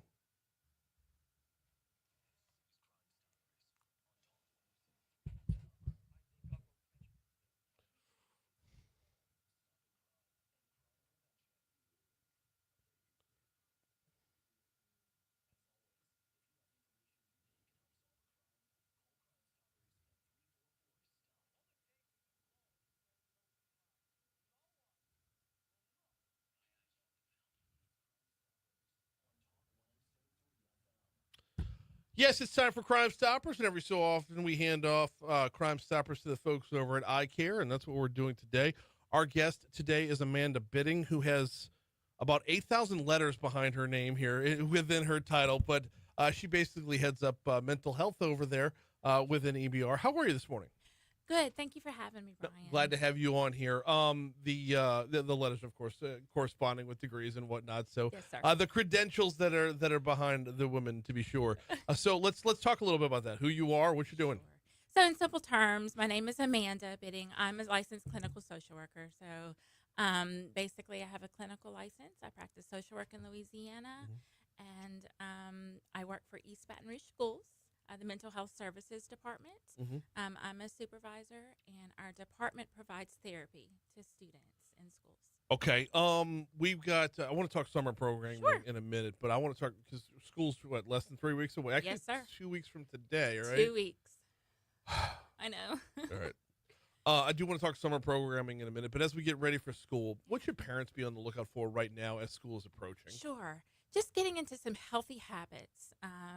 As you prep for school, we talk a lot about sleep hygiene, getting good sleep, getting good rest, making sure you're prepared mentally, physically, surrounding yourself with people that support you and support education, asking questions if you have questions for schools, for anything that's related to education. So we want you just to kind of get in that school mind frame, getting back in the routine, and doing anything you can to make sure that you're prepared, ready to go. Yep, starting now though. Yeah, Start now. Don't wait till the middle of next week. Don't wait till the night before. Don't wait till the Wednesday night. Yes, sir. All right, summer programming. Let's talk a little bit about that. What the summer programming was, and then where the plans are for the next year. Sure. So we participated in 2 summer camps with our school partner, iCare. iCare does a lot of prevention and education. We had several therapists and supervisors in our camps, and we provided education. The education, though, was fun. We did some games. We did some just some arts and crafts type of thing. We focused on things like self-esteem, anxiety. We talked about conflict resolution, which is so important. We talked about helping kids talk about emotions, identify emotions, and just be aware of mental health. Let's pause real quick. Sure. What kind of age group are we talking about? What kind of grades? What years? So our department serves pre-K through 12th. We see everyone in the school. Yes, sir. Conveying these messages is very different along the way with those with that variance in age. Yes. So how do you adapt to it? How do we adapt? Well, we have very skilled therapists. So we are licensed. We're licensed social workers, and we're professional counselors. Sometimes that can be a task.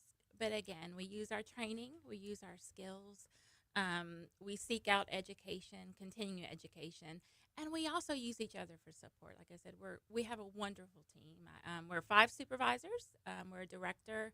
Like I said, we're social workers, we're counselors, and we rely a lot on the data too and what research tells us to inform our practice. The message changing with the different age. Oh, and you said you had 2 summer camps along the way. We did. Recruitment for these summer camps, where are these kids coming from? So they're coming from, a lot of them are coming from our schools. Okay. They are in our school district, and they came to us from the schools. Yeah. Yes, sir. Conflict resolution in 3rd grade is a lot different than it is in 10th and 11th. It can be. Yes. Yes. And I find the more interactive you can get, the better. Our therapists in our schools kind of have the unique opportunity to be in the school and kind of learn about how to best serve the school by being there day to day. And so they'll engage in things like if it's fun games, psychoeducation. It can look like a classroom where they go into a classroom and speak to a group of teenagers and just have conversations. With the younger ones, you're right. It can be things like arts and crafts, activities. Get them engaged and kind of course, always meet them where they are. Yeah, and then, I mean, the reason I ask about the difference is it's like it's a lot more. I don't want to say theory in third grade, Yeah.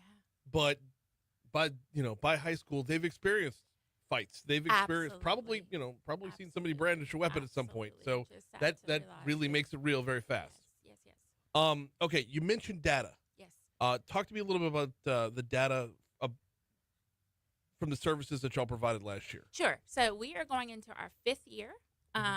Last year, we collect data every day. And so we had about 2,000 referrals. We see students that are regular education. So we had about 2,000 referrals. And then from those referrals, we're able to kind of prioritize what the concerns are. Last year, a lot of our concerns were anger management, kind of being the top priority, just about across the board. We also focus on things like school anxiety or just generalized anxiety, trauma, depression, suicide, and so those are sort of the everyday things that we deal with. What do you do with the numbers though? Like, how do you use the numbers? So we use the numbers to inform our practice. We use the numbers to tell us where do we need to be, what schools do we need to be in. We also use the numbers to tell us, the numbers and the data to tell us what types of issues do we need to focus on, what types of professional development and education do we need to put out there. This is something that it's grown in society overall. I often say we're nowhere when it comes to mental health. But we're nowhere, but we're finally starting to get somewhere. Yeah. And a lot of that comes from buy-in. Talk to me a little bit about how students' attitudes have changed on this topic. Yeah. So shockingly, students are coming around, and I think a lot of that is owed in part to education and just normalizing it. We say reduce the stigma, and we can't say it enough. Yeah. Educate, reduce the stigma. We do it by normalizing and letting students know that it's okay not to be okay. We also work really hard to educate teachers and parents and community partners because we can't be everywhere at once, and we're just a small percentage of it. So especially in schools, working really, really hard, especially with teachers of students that we see, and just letting them know what's up. All right, let's talk about educating those parents for just a minute. Since you brought that part of it up, and we do have a number of parents listening. What do you do to educate parents? Because I mean, I know, like, I've got 3 kids, and I know that conversations are hard to start. Yeah. All right, how was your day? Good. Right. Can you give me a little bit more? Right. So let's talk about educating parents. What are some of the aspects of that education? So I can tell you that we participate in community events, like the Stuff the Bus that's coming up. There's also community events through iCare, and so we try to get out there. We set up tables. We have literature. We have flyers. We have cards that we pass out. A lot of it we don't use a lot of and I'm not going to say use the technical terms, but we try to focus a lot on self-care as well, and talking about prevention and how can we open that conversation. Surprisingly, I think a lot of the parents are receptive once they come and ask us the question. We also ask our parents to be our partners in treatment. So when we are seeing a child, we ask for their input, and usually they are very receptive, and they are very willing to participate, and that's a big part of it, because eventually these kids are not going to be our clients or our students that we see anymore, and so we want to give them all the tools, and the parents the tools, so that they can be the best that they can be forever. Let's talk about a few of the factors, maybe external or internal factors that are affecting students' mental health these days. Yeah. So we all know that social media is everything, right? Especially for our teenagers. Yep. So social media, peer influence. And so, I think it's very important to realize too, and to tell these kids that a mental illness or a mental concern is not something that they are. It doesn't define them. A lot of times it can be something that has happened to them. Yeah. And so we want to differentiate and let them know that there can be help. But yes, I think just, again, that education piece and letting kids know that what you see on social media is social media. Sometimes it's not real life.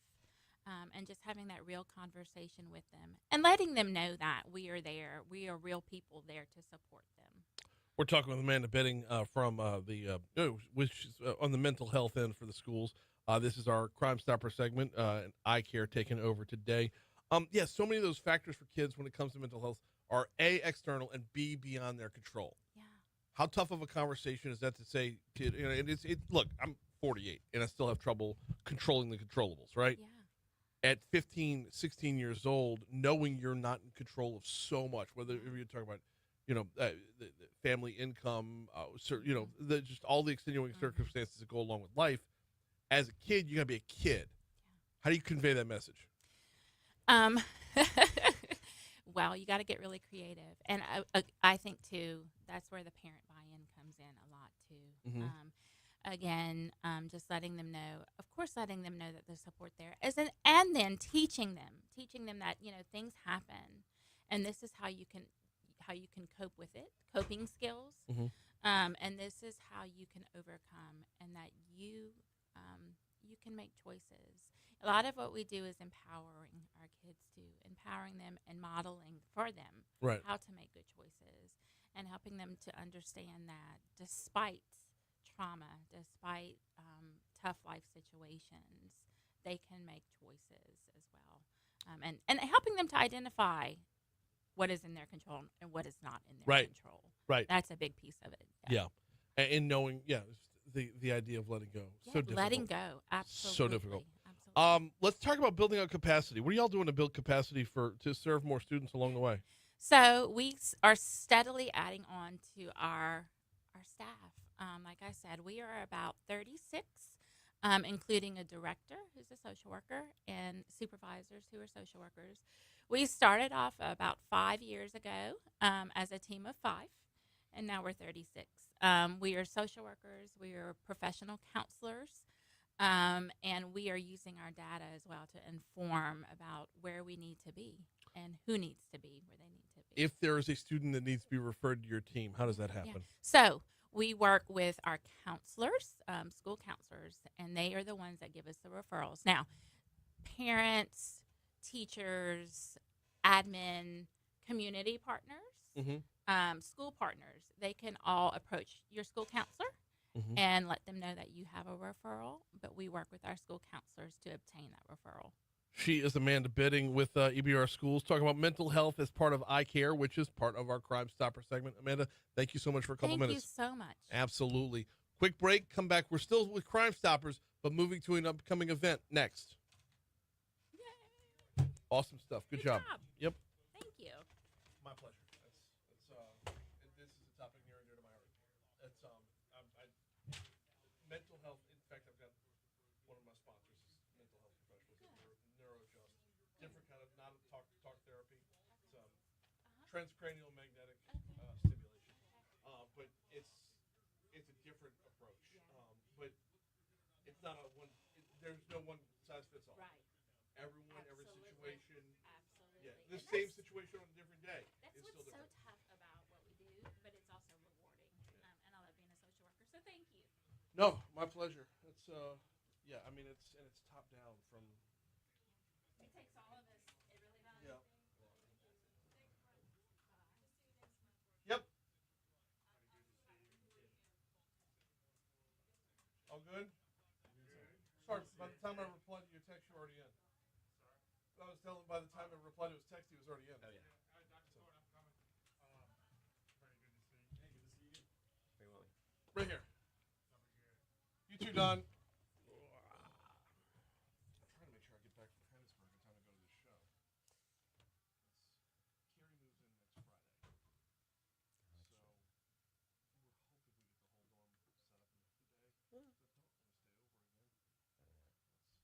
again. Kids. No, I know. So we have about 7 minutes. And we're giving away 10 pairs of VIP tickets. How you want to do this? You tell me. I'm easy. Okay. Well, you'll give out all the details of the concert. Yeah. And then.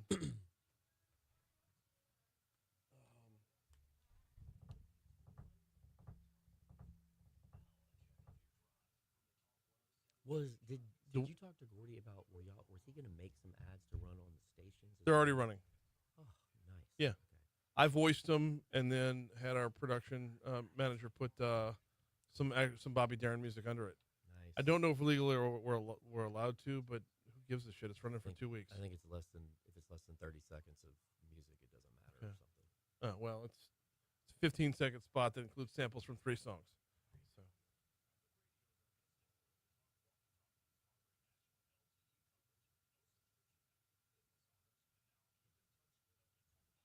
Yeah, the freaking sales on this thing are just nowhere close to anything we've ever done. Really? It's so fucking weird, man. I mean, it's like. Is it the timing? Well, we thought that about June 28th. That's why we moved it.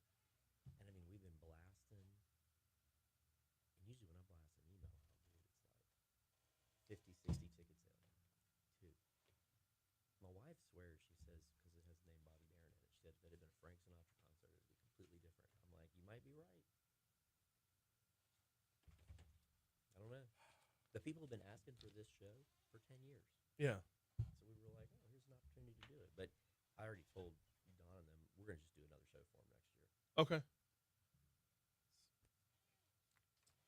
7:53 Talk 107.3 FM WBRP Mornings with Brian Haldane rolling right along. John, Yes. you need to get a pen and paper ready because you're about to start taking some names, Got it. names Got and phone it. numbers. Names and Yeah. phone numbers. Here we go.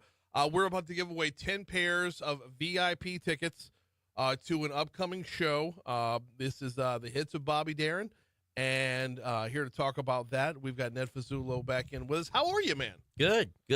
I know we've had you on to talk about it before, but Yep. for those who weren't around the first time around, tell us all about the show. So it's one of our big charity shows, LSU Union Theater, Saturday, August 2nd. Mm-hmm. It's a salute to Bobby Darin. It's presented by Rev, and it's benefiting Capital Region Crimestoppers. Which we love our partnership with Crimestoppers. We love their mission over at Crimestoppers, and we wanted to do nothing but help them out along the way. So we're going to give away some tickets, but I want folks out there who can buy tickets as well. The website is. Yeah, it's real easy. It's bobbytickets.com. We Yep. made it super simple.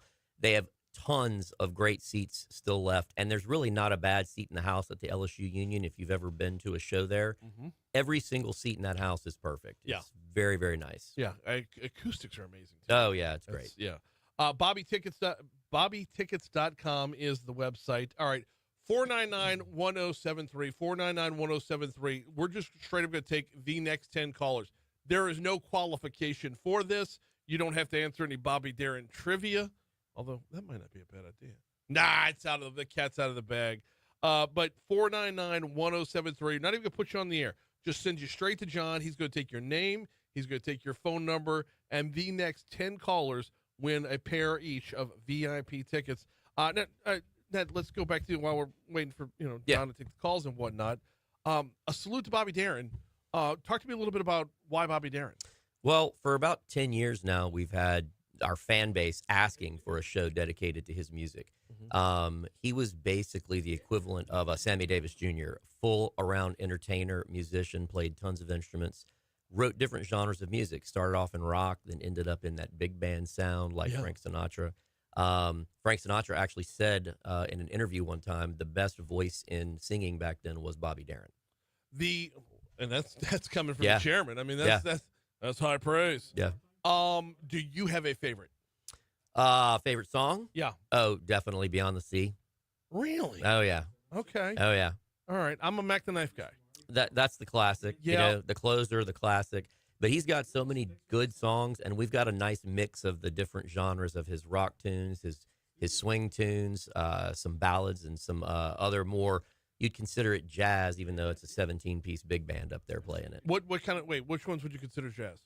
Oh, stuff like Charade, What a Difference a Day Makes, things like that. Oh, Just wow. Some old tunes like that. All right. As far as you say he starts off more rock, what falls into that rock genre from him? Oh, that's your Splish Splash being the big one, right? Multiplication, Queen of the Hop, all the stuff from like the I 50s keep diners. forgetting that something that would be considered rock in the 50s. This is just a completely Right. Splish Splash. Yeah. Okay. Yeah. All right. If that's That was rock and roll, man. I suppose so. No. He's when you start to bring it up though. There's so many different, like Splish Splash versus Mac the Knife versus Call Me Irresponsible versus. Yeah. Oh yeah. I mean, just it brings a different flavor to every song along the way. Which means when it comes to the concert, you're talking about a show that's pretty varied. Y'all got to put in some rehearsal on this. Well, these songs we've been playing for 20 years. Okay. We've got a couple of guest singers joining us, and we're going to do some of his more famous duets that he did with female vocalists, male vocalists, things like that. And that's where it's going to really shake the show up. Now, of course, we're going to insert my daughter, MJ, who always sings with us. She's going to come out and do some Peggy Lee and Ella Fitzgerald to kind of break it up a little bit because the fans just absolutely love when she sings. So we always bring her along. Very, very cool stuff. We're going to continue to take the phone calls into the news at the top of the hour. John's moving as quickly as he can. If you were getting a busy signal, go ahead and give it another shot. 499-1073. The line's jammed up very, very quickly, and he is writing down names super fast. We put too much on him there. We put too much on him. He needs that little stenographer machine so he can just shorthand it. Yeah. So, but 499-1073. All right, we got through how many of them, John? It looked like 7. Oh, okay. All right. Well, then we got plenty more to go. We got plenty more. All right. Well, I think some folks gave up because there were more lines flashing than that. Keep calling. All right. 499-1073 goes straight to John. The getting back to the show itself, runtime of the show is? Usually we kick off around 7 o'clock. The VIP party's at 6, and that's in the little reception hall. Which you get with these tickets. You can take pictures with the band, your whoever you're bringing with the tickets. There's a little bit of light hors d'oeuvres and stuff like that. Show kicks off about 7. It's this one's got some songs in it. We're doing about almost 20 songs per set, and we got 2 sets. Wow. Yeah, and it's gonna and what's funny is the show will still end right on time at 9:30, 9:40. Okay. All right. Everybody's home for Carson. All right. Throwing it back right there. Yeah. Very, very throwing it back right there. For those that are unfamiliar with the orchestra, your band, give them a little background on that. Well, I mean, we've been doing this going on. This is my 29th year of doing band stuff around here. What's funny is the core of this group, about 8 or 9 of them have been with me for 20 years. Wow. But we rotate in horn players all the time.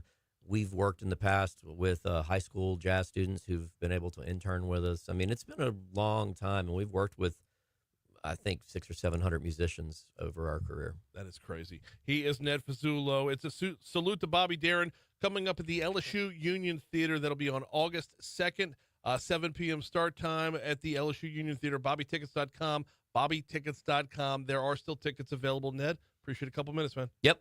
Here's news.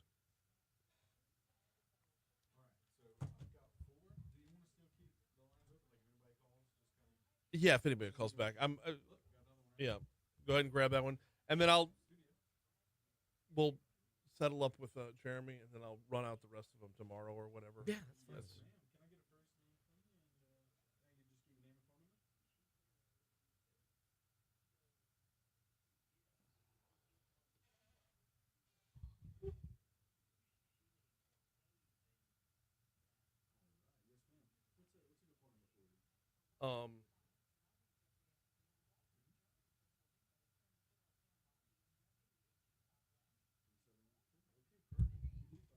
I did the Children's Advocacy Center Celebrity Waiter last night. I saw that, dude. I did that when it was at the Bulldog in like 2014 or 15. Oh, wow. I don't know if it was for Advocacy Center, but it was a celebrity bartender thing.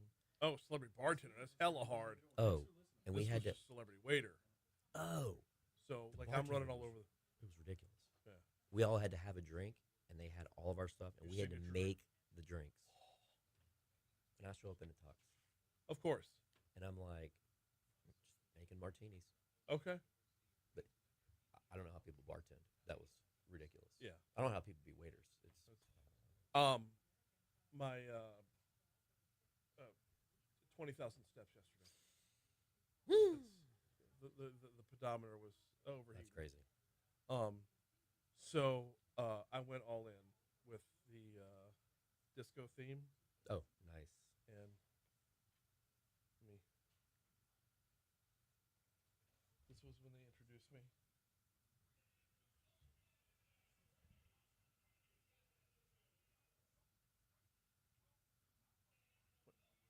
Check.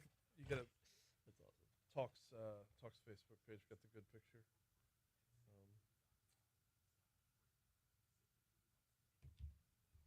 Oh my God, that's amazing. Amazing. It was either do I want to go with the John Travolta hair, or do I want to go with like that '70s show? Yeah. Well, it's like basically if Bob Ross was disco. So Bob Ross is what everybody picked up on. There you go. So, yeah, and the shirt, a lot more see-through than I thought. Well, you know, It didn't look see-through on the shelf at party time. So, got to give him something. yeah, that was a good time. I think we're in. I just asked Chris, like, what's the likelihood that we're gonna be home on time? Cool. So.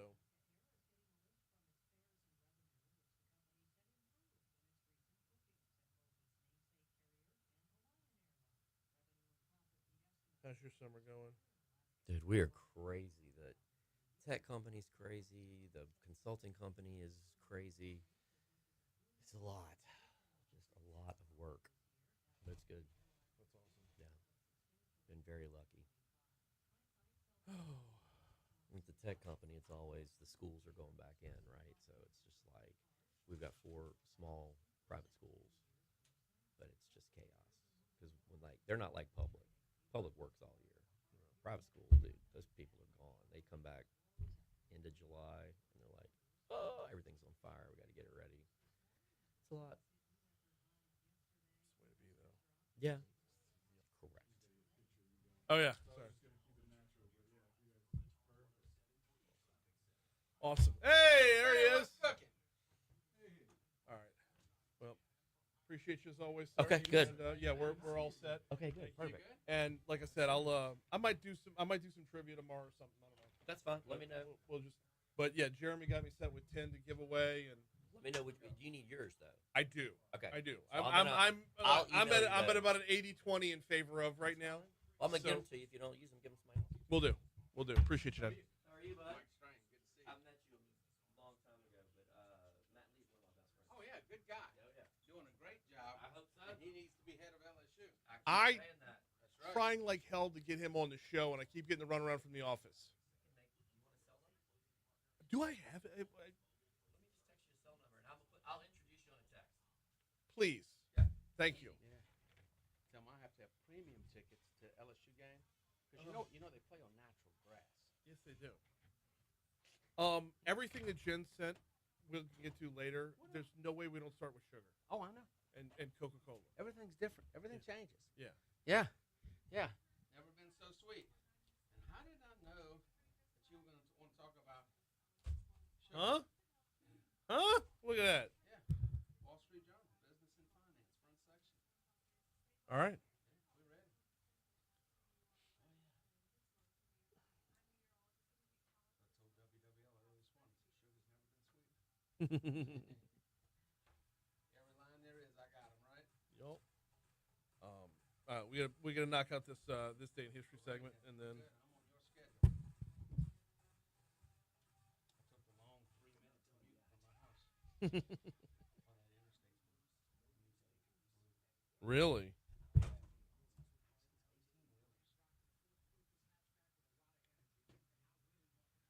Day before yesterday, Sherwood Forest, blocking all 3 lanes. 806 Talk 1073 FM WBRP mornings with Brian Haldane, rolling right along, men. Busy show thus far, and we have no intention of taking our foot off the gas. Ag Commissioner Dr. Mike Strain is our only guest this hour, but I'm telling you right now, buckle up, because every time Dr. Strain's in the house, we move quickly, y'all. We cover a lot of ground. It is informative. It is entertaining. It is going to be a blast, but we have to wait about 8 minutes before we get there, because 8 minutes. My goodness. 8 minutes, because we've got this day in history. That's right. This day in history, you and I That's right.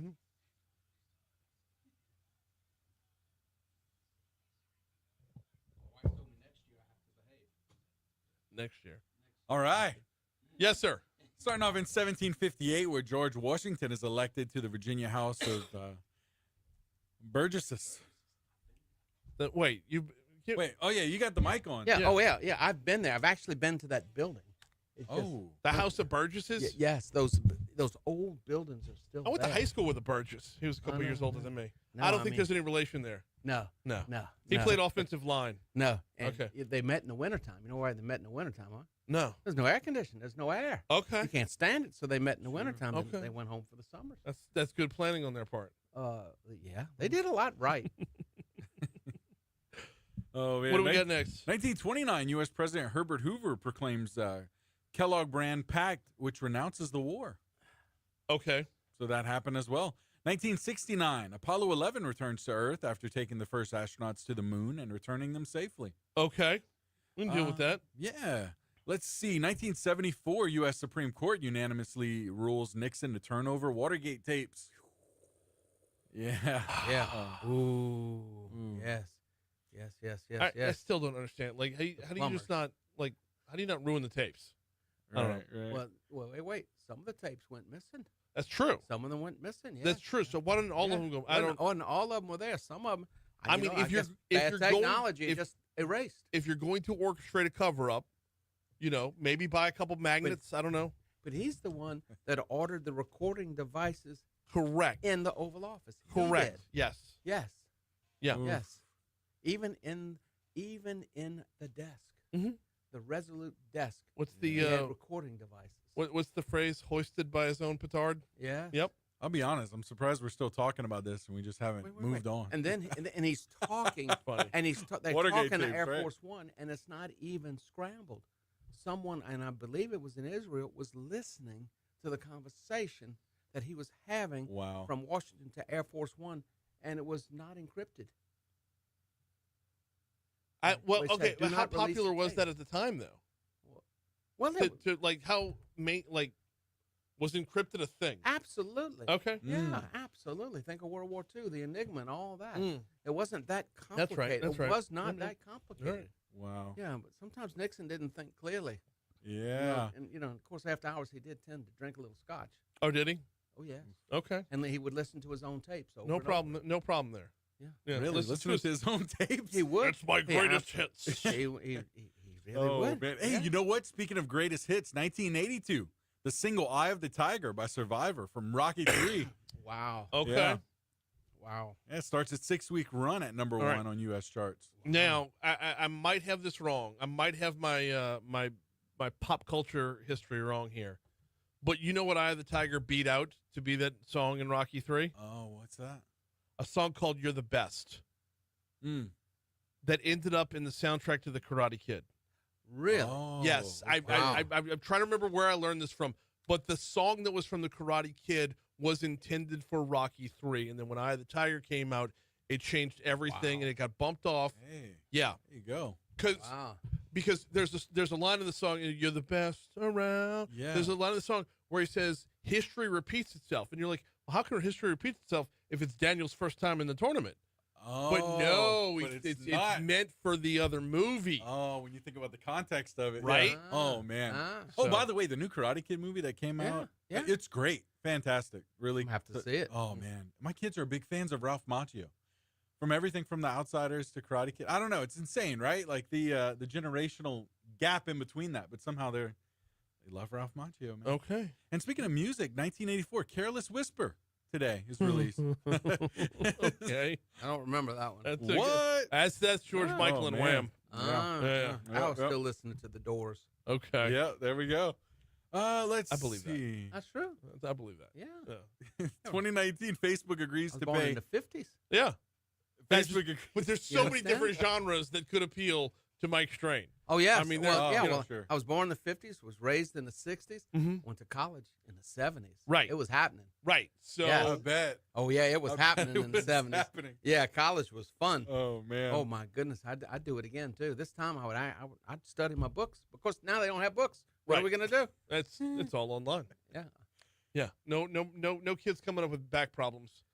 You know, And then from- that right? was an issue. It We had was an issue. my backpack was a North Face backpack meant for mountain climbing. You have to Yes, load that's your what my books in daughter. it. That's what my oldest daughter used. Yeah. Yeah, I had the what was the other name? What was the other name brand?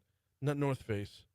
JanSport. Yes. Transport, yeah, big, yeah. Yes. And in Weighing vet things school, down. In vet school, our books were big. Thick old books. Huge Yeah, books I and was very economics. heavy. Economics wasn't any lighter. That's right. Yeah. No, Yeah. indeed. Yeah. I got one more for you. In 2019, Facebook agrees to pay a $5 billion fine, the largest ever, for violating consumer privacy to the U.S. Federal Trade Commission. Yeah, small price. Just, That is you know. minuscule compared to what they took away. Oh, absolutely. So, Yeah. yeah. All right, birthdays. What you got? Michael Richards here. What are you doing? This guy. Michael Richards.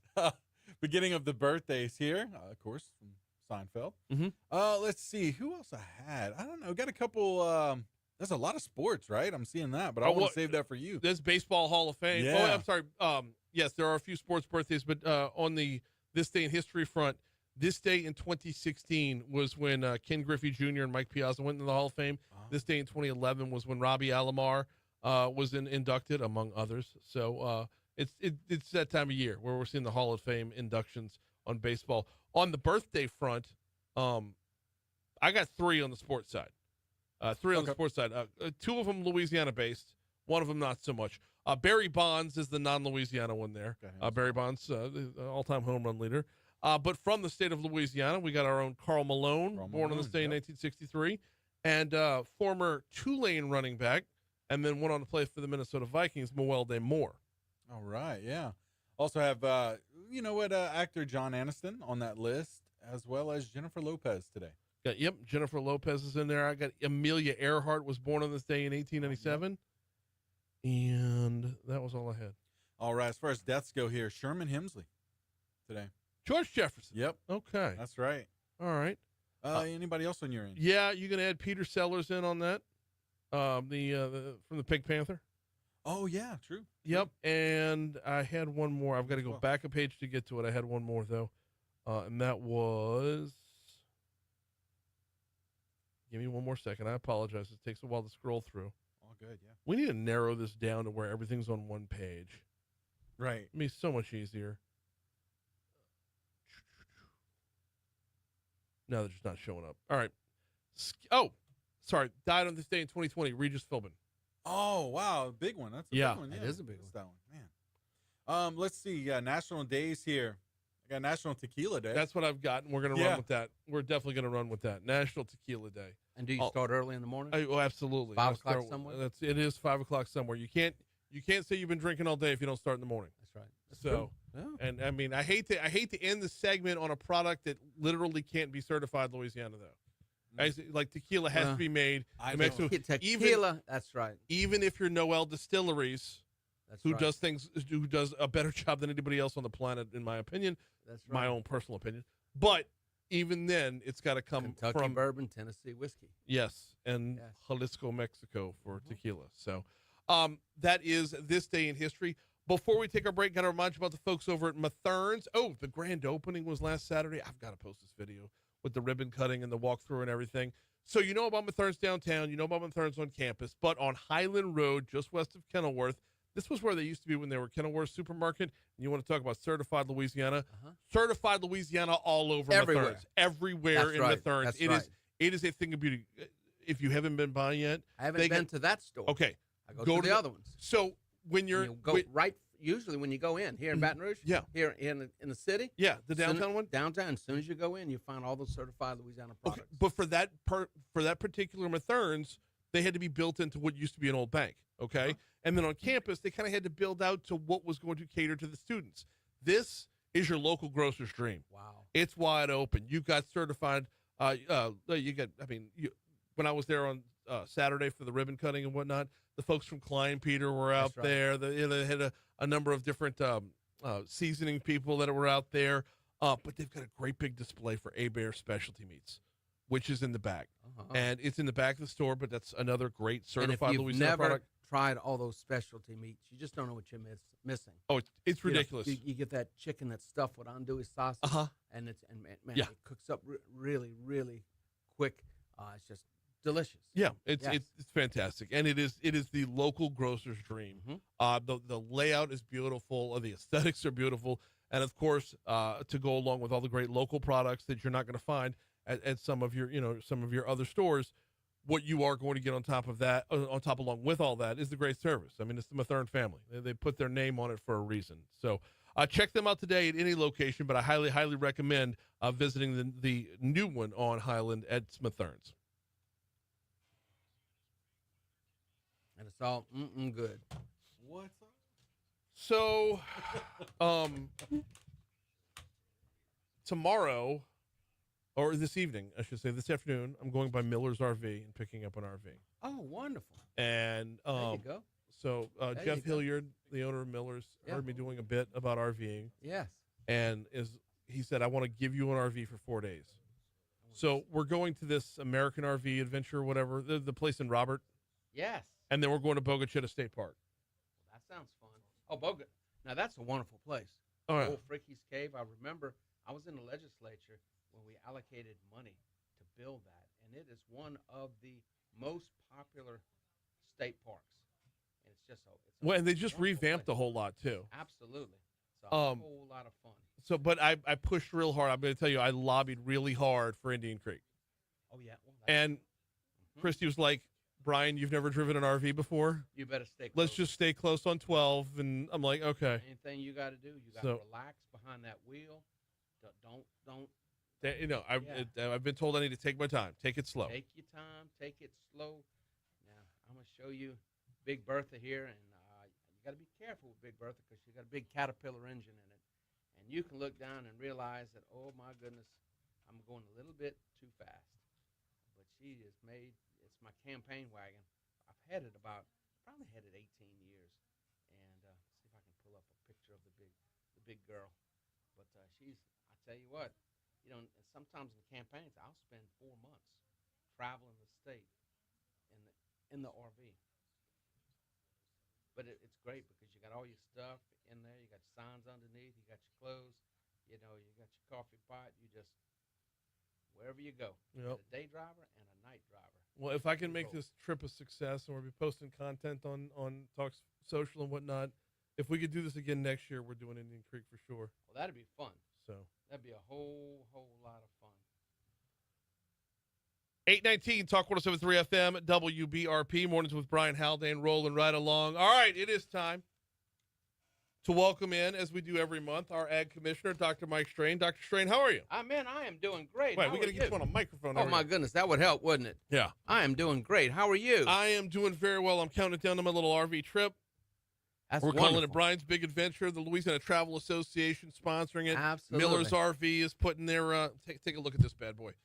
Take a look at that. I know. Ooh, I if you're like that, boy. Isn't that beautiful? That is beautiful. So yes. my wife wouldn't let me go for the full bus. Well, you need to start off with this that. is like a starter kit, Yeah, right? but that's a pretty good machine there. So yeah, Yeah, Oh, that's yeah. a fine machine.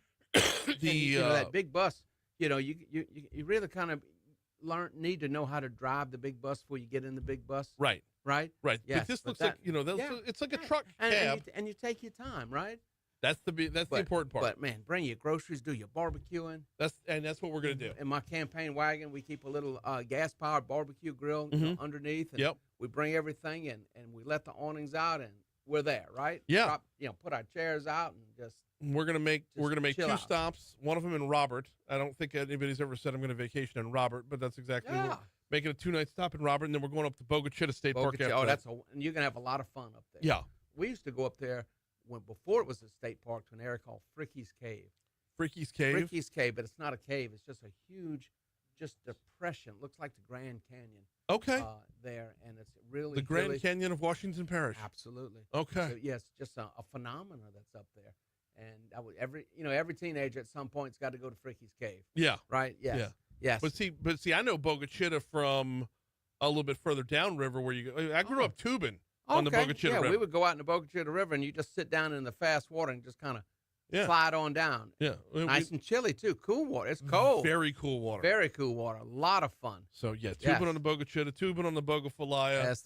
That's cool. Yeah, I get to hopefully give my kids a little taste of how I grew up. Absolutely. Bring your fishing poles, right? Oh, we got them. Oh, yeah. Bring your fishing poles. And I got to get on Wildlife's website. I don't have a license. You know what? Yeah. You know what you can, and for your kids, if they're into sports, best thing you can do when they're young, buy them a permanent hunting and fishing license. Okay. Yeah, it's good for life. Yeah, is yeah, it? Yeah. Okay. Yes, and especially, and then anyone that has young kids, you can get it at a discount when they're small children. Yeah. That hunting and fishing license for life. See, I couldn't tell you the last time I actually went fishing. Yeah. At least at least a decade. I understand. It's just kind of the only time I go fishing is with the legislative fishing rodeo. Okay. And I would try to go every year. I haven't been in the last few years, but it's a whole lot of fun. You out there with your buddies, right? Yeah. And everybody's trying to catch a bigger fish than their buddy, right? Yes. And then sometimes with my veterinary friends, Dr. Paul Rich, we would go out of St. Bernard Parish and go fishing for speckled trout. Okay. And that's a whole lot of fun. What, too. like down at Wrigley's? No, on not the Wrigley's, but out through the marshes on the backside of St. Bernard. Okay. So, yep. I know where you're at. All right. Yep. You kind of got to know how to get there if you're going there. Yes. Yes. So you go all the way down Judge Perez. Right. Yes. We've got a lot of ground to cover here. Oh, by the way, of course, like I said, that trip presented by the Louisiana Travel Association. And I'll be telling you a lot more when I get back about their upcoming summit. They awarded us at Indian Creek the campground of the year one year. Really? That's right. Okay. That's a big deal. That is a big deal. And of course, I had to brag, because show it to the lieutenant governor because he's over the rest of all, the campgrounds. Right. Indian Creek Recreation Area. Yeah. I'm sorry, Billy. You and I are good friends, but I had to rub it in for a year, right? He would do the same, right? But yes, Indian Creek's a wonderful place, like Fricky's Cave. Okay. All right. We'll see. We might have to schedule I only a second have one trip. to take care of. Yeah. He has all the rest. Yeah. But he's doing great things with them, though. Oh, it is. It's just so much fun, and you need to go RVing. You need to go out and see the beauty of Louisiana. Mm-hmm. Those parks are everywhere. Yeah, and they're maintained. Just for the enjoyment of the public. And there's lots of things, and we've been really working hard. How do we, for young people, we put in hiking trails. Yeah. We put in bicycle trails. We put in 8.5 to 9 miles of horse trails. I think the girls are going to go horseback riding, and I'll be teaching the boy how to ride a bike. So. There you go. Yeah, we're going to knock it all out. Those bicycle trails, my goodness, they rolling on those bicycles. Oh, I bet. And we did nature trails because we did nature trails where you can go out and look at the trees and everything. And doing that, we were able to get a federal grant to buy the equipment that we could cut the horse trails, 9 miles of horse trails around the Great Lake. There's a huge lake, a reservoir at Indian Creek. 2,400 acres full of fish. Yep. Oh, yeah. I'm going to have to lobby for a second trip. Well, once you get hooked, and we'll talk to you about the, those RVs, Yes, that's right. That's the hope right there. Is that it's not going to be an every vacation thing, but if we can get introduced to it a little bit. Well, I go several times a year. I will go for Halloween. That's probably the biggest event. Because now you don't have to have the AC running the whole time. And we have already reserved every spot at Indian Creek for 2 weeks leading up to Halloween. They've already been reserved. That's insane. They were reserved. We opened up the reservations, and they were completely booked in less than an hour. That's you think about that for Indian Creek. So it's huge. It's a lot of fun, and we have a lot of events. 4th of July is a big deal there at Indian Creek. Yeah. So again, they do the fireworks. Oh, yeah, absolutely. Over the lake. Fireworks over the lake. It's fun. Snowballs. Hot dogs, hamburgers. We just have a lot of fun. But it's, the thing about where you're going, it's a family. It's a family event. Well, and that's the whole point. That's the whole thing. See, that's what started the whole thing was the daughter's going off to college a week from tomorrow. There you go. So, this is But they have another term besides camping for that, what you're doing. What? It's called glamping. Glamping, yeah, because, you're roughing it with an air conditioner. Yes. Yes. No, yes. Nature is meant to be, enjoyed from the... There you go. With all the accoutrements, to be sure. I knew this was going to happen. We haven't gotten to the headline yet, but we need. Well, it always happens. I know. But we need to get to the headline, and I want to start it before we get to the break, and then we'll pick it up after the break. But our president made a pretty big announcement earlier in the week, and I feel like there are going to be some really positive ramifications right here in Louisiana as a result of that announcement. President Donald Trump said real cane sugar as opposed to the processed yeah sugar product. The high fructose corn syrup. High fructose corn syrup. Right, which is highly Coca-Cola. processed. Right. Yes. Yes. Which, and if the science behind it is ridiculous, and the reason it's so sweet, or the reason it tastes the way it does, is because of the high fructose corn syrup. Donald Trump wants real cane sugar and Coca-Cola.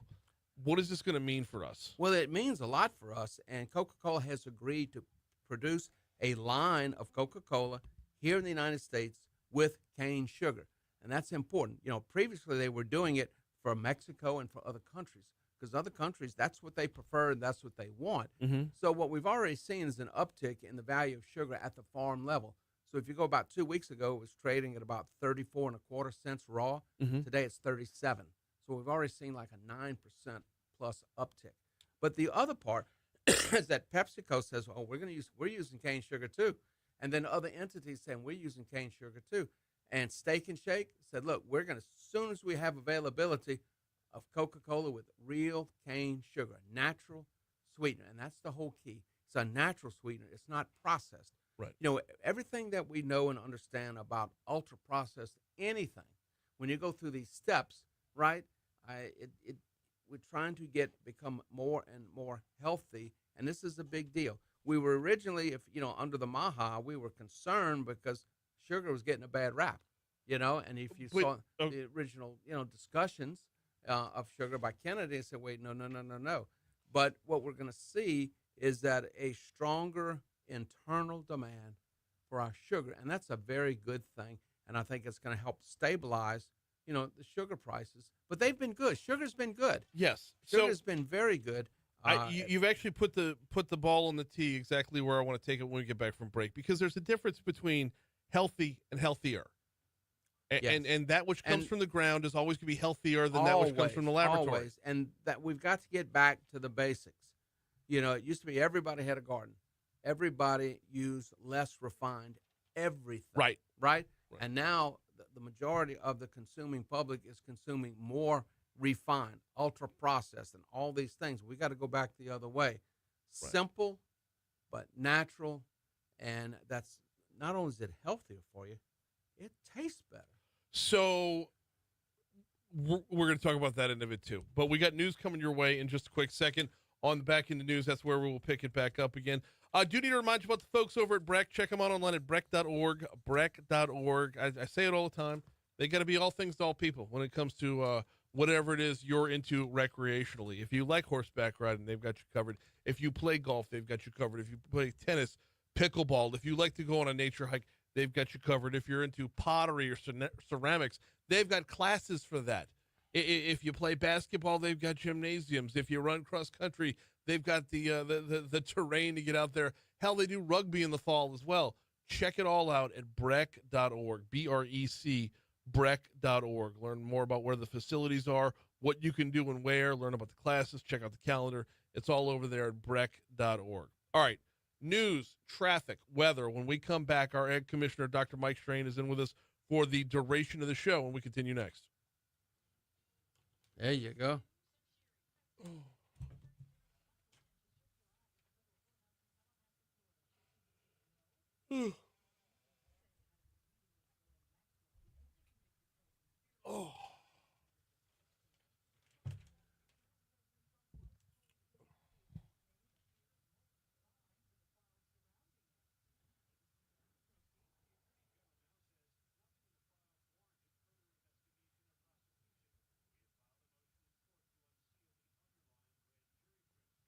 So that's the front of my bus. Oh, you got the full bus. Oh, yeah, she's huge. It's a Vogue. She's 43 feet. She's a monster. Yeah. And that's my 36 Chevy. That's a show truck. Yeah. But we would travel. I don't have a good broadside of her in here, I don't think. But, yeah, she's a big dude now. Yeah. But I bought it. It only had 35,000 miles on it. Okay. That was it. Wow. Yeah. And I How was the old? third owner. It was about 8, 9 years old when I bought Okay. it. Yeah. How long is this? How big is this one I've got here? What I'm going with is it's Class C.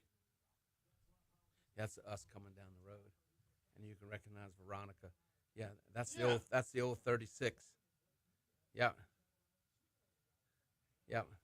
Fine old truck.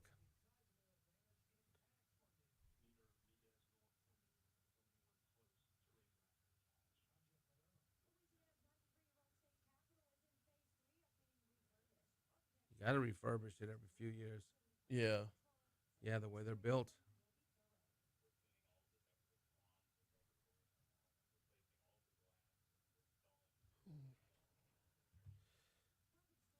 Well, they got to waterproof it. That's the big deal.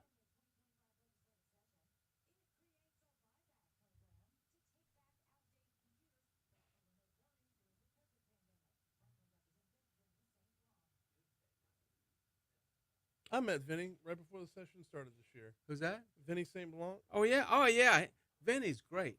Yeah. No, he is. He and I were supposed to go to lunch. We were supposed to go to He's lunch so during the funny. session, and it never happened. I mean, you get He's busy. got a great sense of humor. See, I got to know his brother, Tubby St. Blanc, who's head of Public Service Commission. Mhm. He and I served together in GOSEP for years. We worked together. Yeah, and it was so funny when President Bush came down after Hurricane Ike. He was talking and said, "You're Mr. St.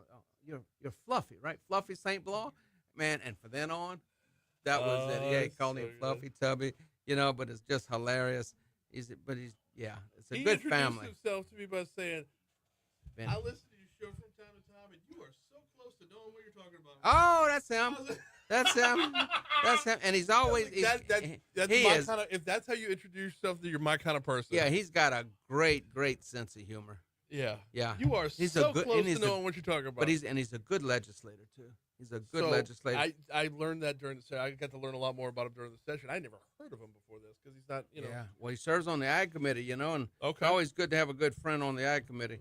But he listens, and he's not afraid to ask the hard questions and make the hard votes. And that's important. Yeah.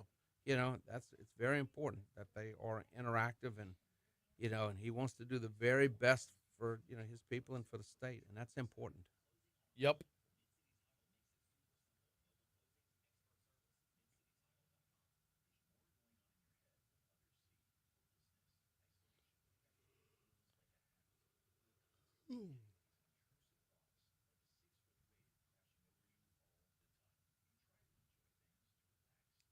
It doesn't say how long this thing is.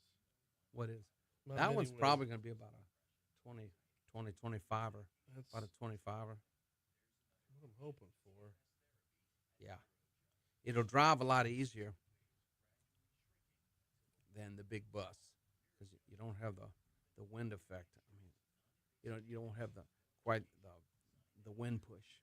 Okay.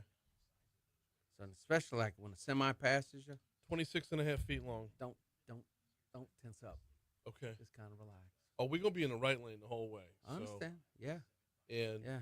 I have a weird PTSD with 18-wheelers because I got pinned in between an 18-wheeler and the interstate wall. I know. Yeah. I walked out without a scratch on me, but my Ford Focus was ruined. I bet it was. Tiny ass little car. It was just in a blind spot.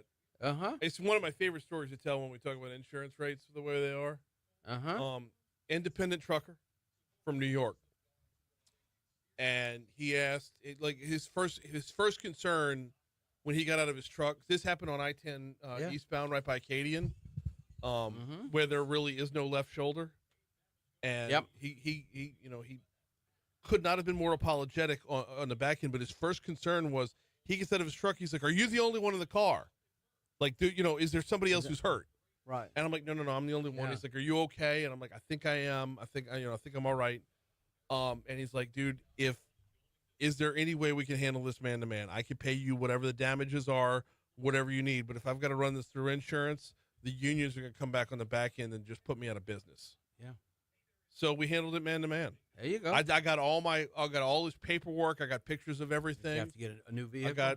No, we were able to fix my vehicle. Really? ish. And just getting a new vehicle later on. But, ish.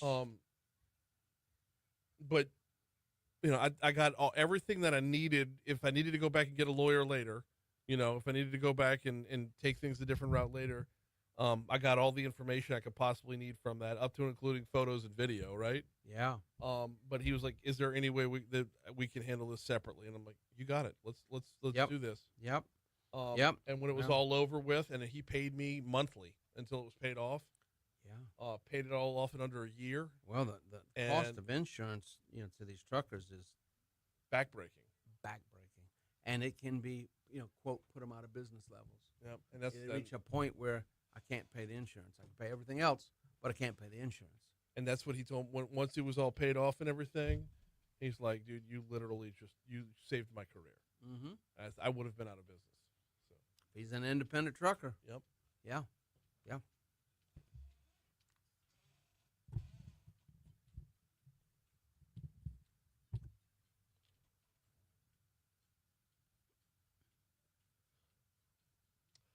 838 Talk 107.3 FM WBRP. Mornings with Brian Haldane, rolling right along. We got Ag Commissioner Dr. Mike Strain in with us. Dr. Strain, we were talking about the difference between real cane sugar and high fructose corn syrup.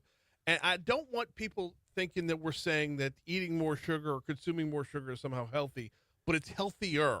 And I think there's a big delineation there. There's a big differentiation there's there. A certain amount of sugar that's good for you. Of course. You know, there's certain types of sugars that are good for you. Certain types of sugar. And the more natural the sugars, you know, are good for you. And I think that's cane sugar is natural. If you look at high fructose corn syrup, the way they do that, first they take the starch in corn, they break it down by enzymes.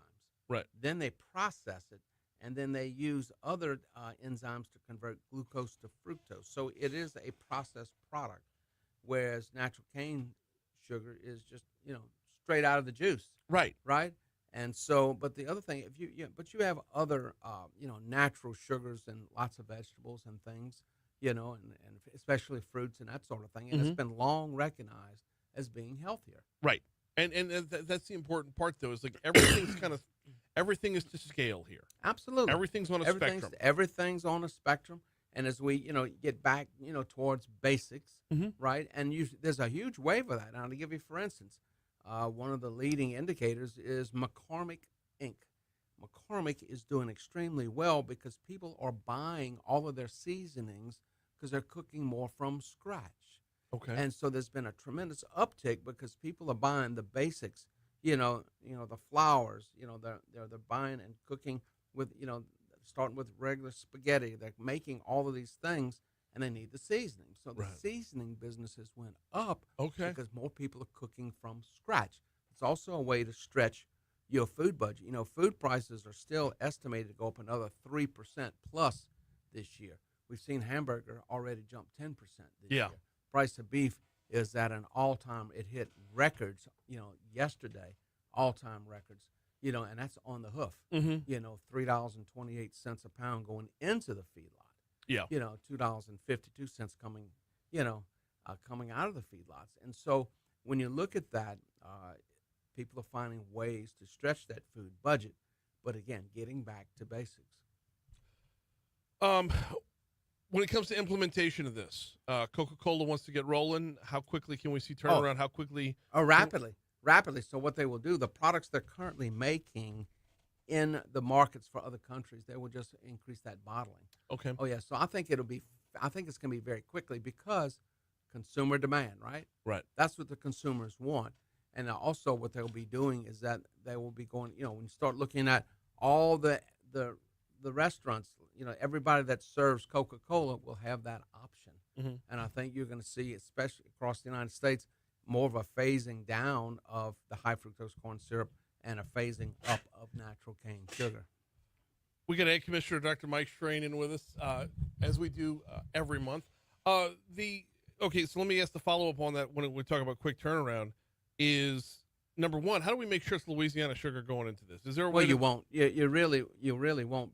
But we're the largest producer of cane sugar in America. Okay. Louisiana is. And so when you start talking about that, we'll be able to monitor. We'll know who the purchasers are because all of our mills are integrated together. And so, you know, we have 11 mills, and those 11 mills supply, going into Domino's to make the white sugar. So it'd be very easy for us to know whether or not that is being ultimately contracted with Coca-Cola or whoever. Okay. So overall, we will be looking at this, but it's another avenue for our sugar. And we sell, all of our sugar, the vast majority is domestic. However, Cuba has contacted us, and they want to buy our sugar. So if you go back 20 years ago, Cuba was the world's largest exporter of sugar, cane sugar. Now Cuba has got to import sugar. They can't even grow enough domestically to produce the rum on the island that they need. Why is that? Well, because their agriculture has declined about 65% in just the last 5 years alone. They have no technology, they have no equipment, they have no fertilizer, they have no pesticides, herbicides. They don't have anything for the inputs. And so as what everything else on the island is grinding to a halt, now they can't produce enough sugar. So they've contacted us, and we've made the connections where we hope to be exporting sugar to Cuba as well. Okay. And so that's exciting, too. Now, and Louisiana sugar So from Louisiana. Will an announcement like this affect that? Well, sure. Of course it will. Of course it will, because, again, now we just have to make sure that we can stay within the price range that Cuba can pay. But it's all by contract. But all of this, what you're seeing here, though, is a general revitalization in the minds of everyone on, say, I want cane sugar. You think about it, when you talk about, you want some Steen's natural cane syrup, right? Yes. Oh, absolutely, especially with your pork chops. But that's a different. So, what? No, wait. We'll talk about that once they're done, and you put that on there, and you just sear it a little bit with that cane. Oh man, and it's just kind of sears it. You've never used Steen's with pork chops? No. Oh my goodness. Steen's on a pancake. No. Yes. Oh yeah. Oh, it does. Yes. But on the pork chop, it is like incredible. Okay. Yes.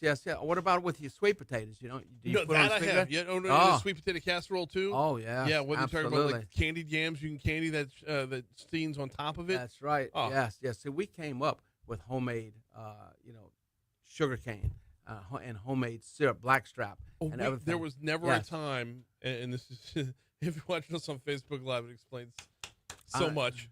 There was never a time growing up where we didn't have the old school can. The can, yeah. That's right.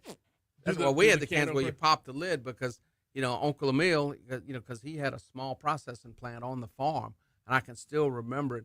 It was made out of brick and had a cover on it, and he would make the syrup, and it was all. I don't think he sold any of it. He gave it all to the family, right? But we always had, and it would come in these look. I think they look like a half a gallon cans. Okay. And that's what we had, on the farm, and before my grandfather died, we had sugar cane on the farm. That yellow Steen's can. It was always right. It's always white. Yeah, that yellow can. Yeah, that's just but incredibly, just delicious. So and when we were kids, we would take peanut butter and we pour the cane syrup in it, mix that up, and and eat that with bread and jelly. I don't know how we got this far down the route. I want to go back to Coca-Cola. Let's go back to Coca-Cola. Okay, so let's walk down the path of saying everyone likes the real cane sugar flavor better. That's correct. I'm going to admit, they do. It's going to take me a minute. I love a taste of so, Coca-Cola. So well, Coca-Cola is going to make both. I understand. They're going to keep both. And I'm going to do my best to adopt the new one. That's right. Because A, healthier, and That's B, right. it's going to support Louisiana. But if you look at, quote, we call it Mexican Coke, the Coca-Cola that goes to Mexico, they want cane sugar. Okay. They flavor. They do not want high fructose and corn syrup in it. With Mexican Coke, though, it's not the flavor; it's the flatness of it. Yeah, it's got you got to carbonate it good. But anyway, that's yeah. But let's say, but they like really sweet stuff like Delaware Punch. They love Delaware Punch. Really? Oh, absolutely. All right. Yes. Let's say a whole bunch of people adapt to the real cane sugar version instead of the high fructose corn syrup version, and demand starts pushing in that direction. How big of an effect can this have in Louisiana? I mean, it's like, I know Domino's in Chalmette, right? In Chalmette, yes. Everybody in Chalmette's going to be driving Rolls Royces, or is this? No, I don't think it's going to have that big of an effect because the sugar market is so large. Our sugar is about $4 billion to our economy. $4 billion would it be? direct on the farm payments is about 1.4 to 1.5 billion dollars. And so you're probably going to see an uptick. You could see a few more cents a pound. We like to see sugar running at about 42 and a half cents a pound. That's You said really it's up good to for 37 everybody. right It's now? at 37 right now. At 42 cents, that's a better price. So I think it will bring more stability. Sugar's on a quota system here, Yeah. and of course, and then if there's a greater demand, then there may be an increase in the quotas, and so it's all. This is just it's a very solid plank, but it's not going to be a juggernaut to bring sugar to 50 cents a pound. That's not going to happen. It's not that big of a volume in the overall scheme of things. What happens if this is successful in our Cokes? Does it transfer over to other Absolutely. products Of that course. currently have high fructose corn syrup? Absolutely, because they are highly, highly competitive. Mhm. You will see other entities, whether it's ice cream or whatever, right, jumping on the bandwagon quickly. Yeah. Quickly, because markets. It's all market competition is fierce, and so that Coca-Cola is going to be advertising their Coca-Cola made with real cane sugar, right? Yeah. And so then you'll have other products where it might be whatever ice cream or whatever. Or the honey buns, Honey whatever. buns, Yeah. that's right. A lot of those Absolutely. packaged goods like that, I don't know if Little Debbie specifically, but I should say Little Debbie's, meaning the packaged cakes and whatnot. Those often have high fructose corn syrup in them. Yes, that high fructose corn syrup is probably one of the largest sweeteners used for any processed food products anywhere. All right, we got about a minute and a half till break. Let me pull up the list of what we're supposed to talk about. Well, we got a trade mission coming up. We can talk about that. And yes, talk then- about that. Ireland. Yes, let's go. Yes. So Saturday the 2nd, I'm going to be going for a week. I'm going to Ireland and across the United Kingdom, and this will be my second trade mission. I went on a trade mission that was sponsored by the British government. I went there in November of last year. Right. So I'm going back. There'll be about 5 or 6 ag commissioners from the United States. Mhm. This is being sponsored and paid for by our national organization. And so we will be touring, but we'll be going to dairies. We'll be going to different farms. We'll meet with the ag ministers. We will meet with the United States ambassador there. And I was with the previous United States ambassador in England. And it's all about establishing the connections and the networks for trade. Mhm. England, the United Kingdom now, is a net importer of food. Think about that.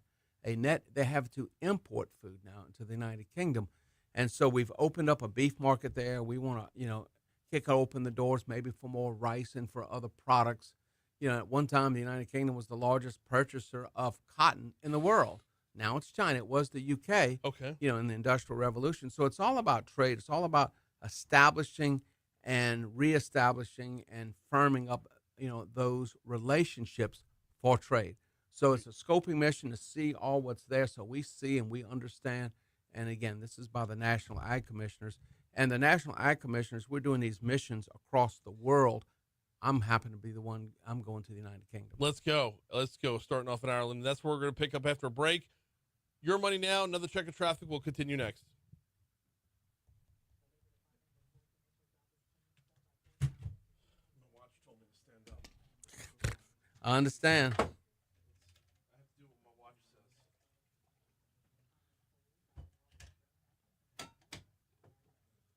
Oh, man. I ran into somebody the other day. I'm trying to remember who it was. We were talking certified Louisiana. Now I'm not going to remember it. Damn it. That's huge. That's growing exponentially. It was a restaurant, though.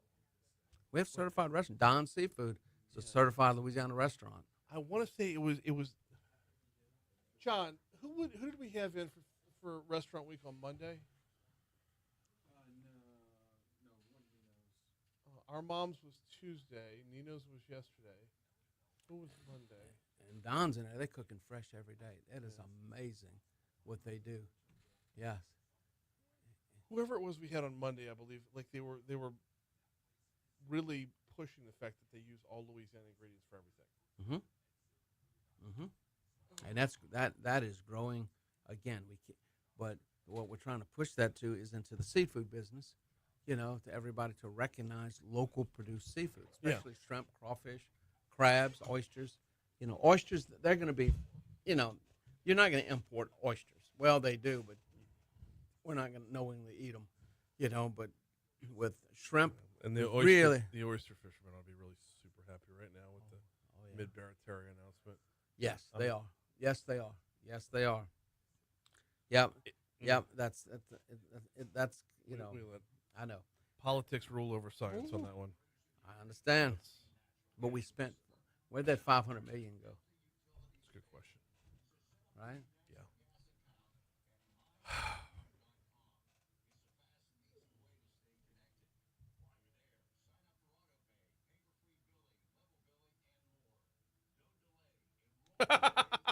Don't delay. Modesto, that's who it was. Yeah. Modesto. Yeah. Good.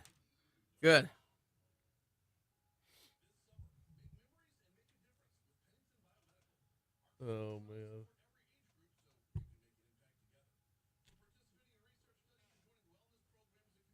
Steam's on the pork chop. I'm getting text about it. Mm-hmm. Tell you what else you can do. You have some honey, and you know how it crystallizes in the bottom? I need some more honey. I know you do. I know. I gotta go out there and talk to them. I already rated them once and gave it all away. I know. I'm sorry, but I make donations to the Louisiana Nursery Landscape Association. Their scholarship banquet. So I make a donation of honey. They auction that off. I do that. But if you have some old honey and you know how it crystallizes in the bottom, you can still pour off the honey on the top. Now you get to those crystals. Yeah. When you get to those crystals, you can use a spoon to pull that out. Now you can put that on top of your pork chops, and then you let that sear a minute. No. What I do is I do the pot of warm water. I understand. Not quite boiling, just hot water. No. Then it goes back. oozes back into honey, no matter how old it is. Uh-huh. Yeah. Yep. But you got those beautiful crystals there. Think about it. You take those crystals out, and you can sweeten your coffee with that as well. Oh, yeah. I'm working on using It's my oldest daughter, the one who's... Or on a ham. Take those crystals. Right. Oh, yeah. Think about that. Skips right past all of it. Now, it's my oldest daughter, who's the one who's going off to college, who's been... She drinks at night to help her fall asleep. She drinks chamomile tea. Yeah. She puts honey in it. Yeah. Now, if you ever been on the big bee farms, you go in there'll be a warehouse full of sugar, right? White, and it's white sugar because, they put sugar water out everywhere. Yeah. Now, I feed my bees a commercial feed, but my wife puts out sugar for her hummingbirds and for my bees. Okay. And it is amazing to watch how much they can drink. And you just watch that bottle, right? Just go, yeah. With the sugar water? Yeah. Oh, yeah. Disappearing, yeah. Yeah, and you talk about how you say buzz them up. Oh, man. Yeah. There's some, but it's even, you'll see, and you'll have the hummingbirds, they will pick their feeder, and the bees will pick their feeder, and then the two don't cross again. Because they have their little standoff, and the one will say, okay, this one's mine, that one over there is yours.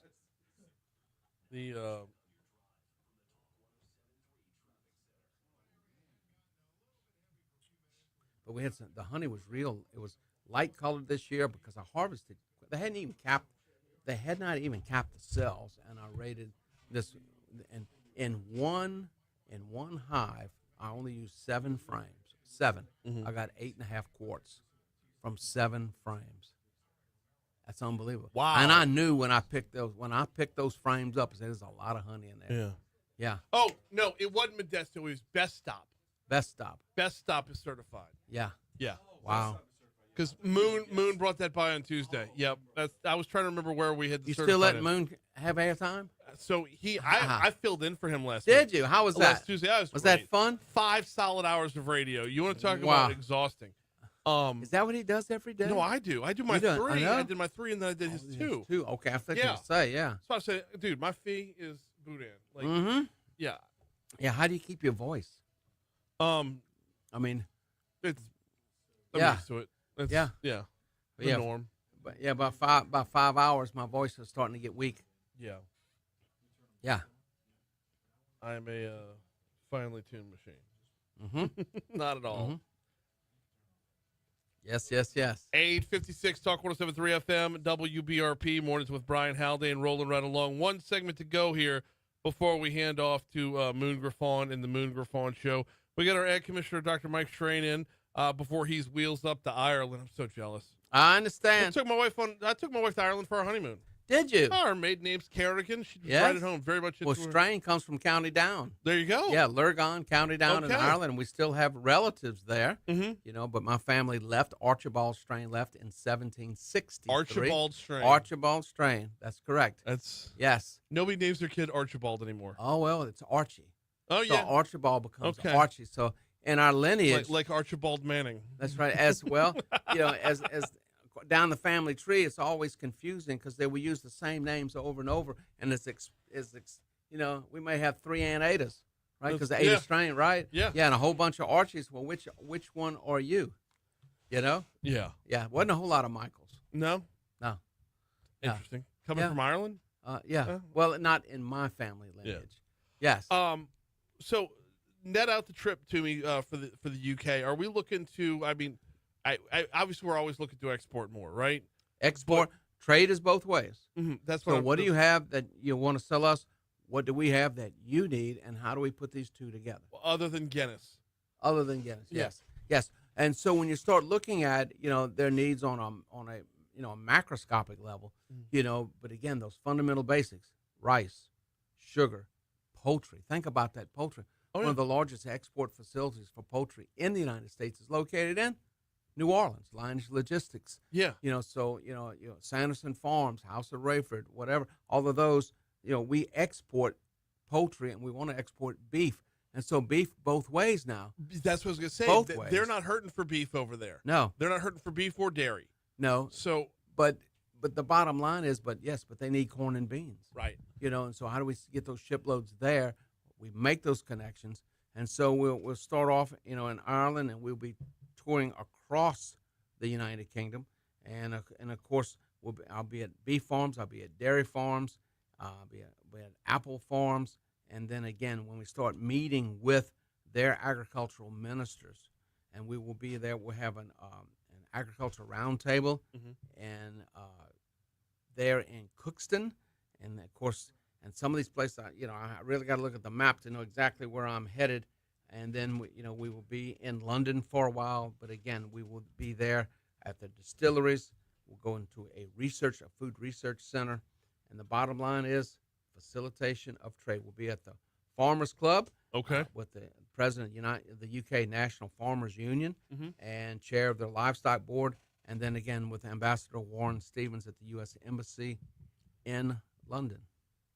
And then once we trade it, we got to teach them how to cook it. But that's a whole other show. Oh yeah, yeah. Once we, we're gonna have to try to talk to them about Cajun. Remember, they're French. Yeah. Right. Cajun's more. I mean, they're English, and that's more French. So we gotta just kind of ease them in into good food. He's Ag Commissioner Dr. Mike Strain. Stick around on Facebook Live. We're gonna go a couple extra minutes on air. Moon's next. Yes. We literally got the one item on the list that Jen That's said. okay. That's okay. The Coca-Cola stuff, though, is I find it amazing that we can see these kind of ramifications this quickly. Absolutely. An immediate stability and price jump. But remember, cane is a 5-year crop. Okay. If you plant cane this year, most of that first year's cane will become the plant cane for next year. You harvest it, and that's what's used to plant. Because every 5th year you're plowing that crop under, and then you got to replant it, and then you harvest years 2, 3, and 4, right, for sugar. Okay. So it's not, and then that sugar acres are sugar acres are sugar acres. It's not like you can just jump out there and start planting more sugar. Now there is more land available, maybe in Point Capay, moving towards the north. You'd have to take that out of probably beef production. Well, and that was going to be the last question I had was, what do we need to do to increase capacity to meet demand? Well, you got to increase capacity at the mills, our 11 mills. Yeah. And so the mills, they used to always shut down by Christmas Eve.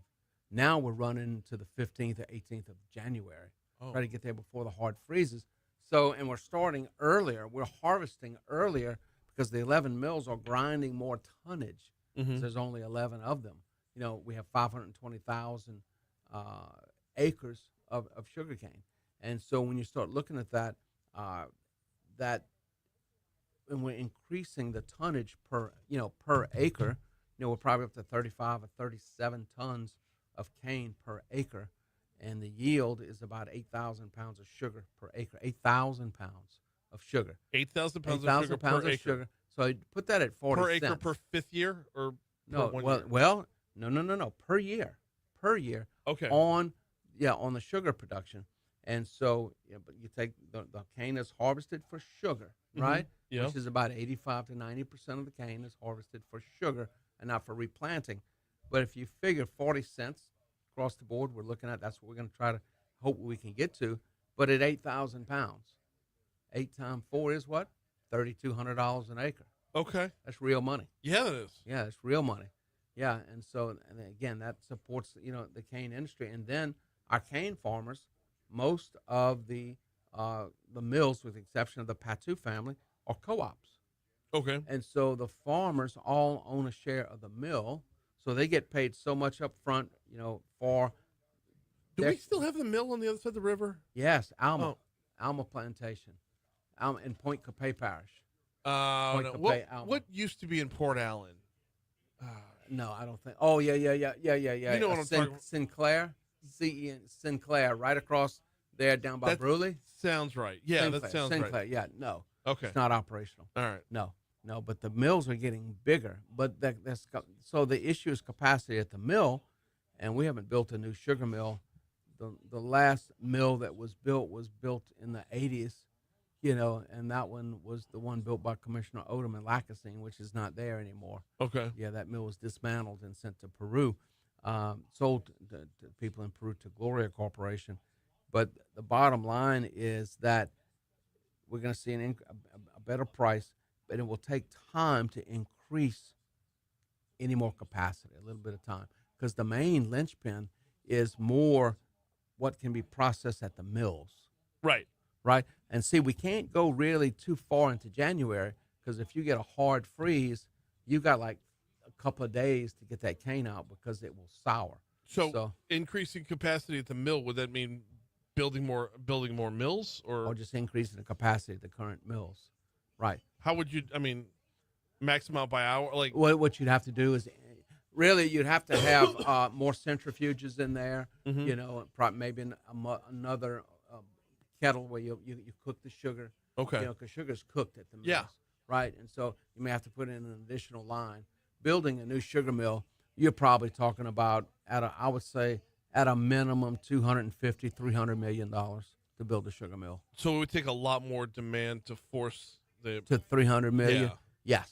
Okay. Yes, it would. But I think if each mill this wouldn't lead to that in a vacuum. This would not in a lead- vacuum. Yeah. No, it would not. But if you start looking at just moving public opinion right towards natural sweeteners, that can make that happen. Okay. Yes. Okay. Yes, but I think if another sugar mill is going to be built, it's going to be built in and around, just below Alexandria in the Bunkie area, because a lot of sugar production is moving north, Point Capay and north versus south. Because of the available land? Available land and lack of industrial,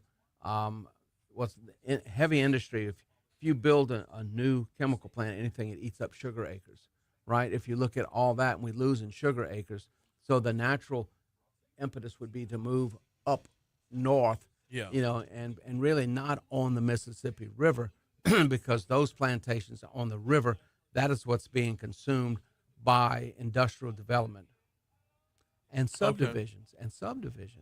Why? So that's the sugar mill on the other side of so when Port when Allen. you go that's all out where the old subdivision sugar mill was, and the old farms, and looks at, I'm lost. There was a cane field here, and now it's instant subdivision out there. So urban encroachment is a big issue. But we have a lot of land and fertile land moving towards the north, and the LSU Ag Center is developing more weather cold tolerant sugar cane. That's a big deal. Okay. That's a big deal. But I think if another mill is built, it's going to be, towards the north, because we're moving cane all the way from, just below Alexandria, all the way down to Alma and others.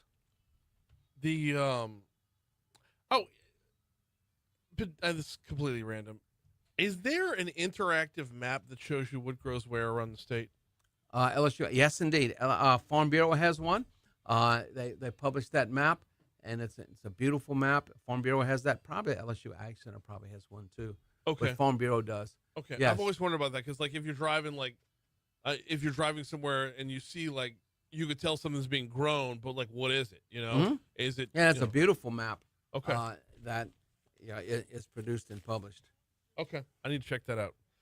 Y'all, we got to get out of here. I got a lot to do before hitting the road in the RV from Miller's RV. You're gonna have fun. We're gonna have fun. You are gonna have so fun. I much. might make an ass of myself, but we're gonna. That's have okay. Fun. No, it's all right. That's okay. I did You last saw night. was it Gene Wilder that took the road trip in the RV? Who was that? The actor that. Yeah. Now Chevy Chase. That's on. No, Chevy Chase is Clark Griswold. Yeah. Yes. Oh, you're talking. Oh, what movie are you talking about? Yeah.